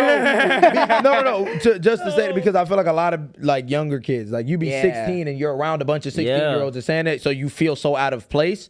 I promise you, give it like 2-3 years. Give it like 2-3. I promise. By the time you everything will 21, bro, change. you I look promise at you. things at a different way, and then by the time you 25, you gonna look at it in a different way. completely as well. different. I Come on. promise Once not only you go through shit, but you don't have people in your ear constantly like telling you shit, bro. And everything. this changes. life This shit is a becomes great real. path to be down as you're like And you growing can relay up. this message to the people that are around you too, because a lot of them have those same like red pill sentiments. Yeah, bro. And guess what? It's an up and down journey, bro. And all these niggas on this couch still deal with insecurities. Really? Are still wrong about Ain't shit. going yet. They're still right about Never shit. going to. Still there, It's- never you just, gonna be you gone. just have to do the best you can. I tell them all the fucking time, just do the best you can in this situation, bro. Yeah.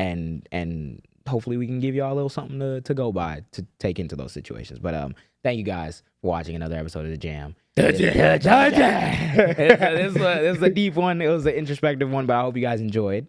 Again, and yeah, support on all platforms. Support on all platforms. Like, comment, share, subscribe. And yet Share again, the thank video. you guys for 20K. Thank you guys for 16K. Thank you Yes, guys sir. for 5K. Crazy. This is 10,000, ridiculous. bro. 10,000. 10,000. Yo, Shit up. this is Crazy as insane. hell. Streams on Spotify. Merch coming soon. As Rick. I'm looking dead at Allen. All right, y'all. Have an awesome day, night, wherever you are, and peace. Peace, y'all. Thank you for watching this long. If you haven't already, subscribe. What are you doing? What are you doing? What are you doing? You think we just sitting here doing it for nothing? You think you're gonna sit here and not do need shit? to Like, eat. hear this shit. What is that? I know you're not subscribed. Click it. Cool.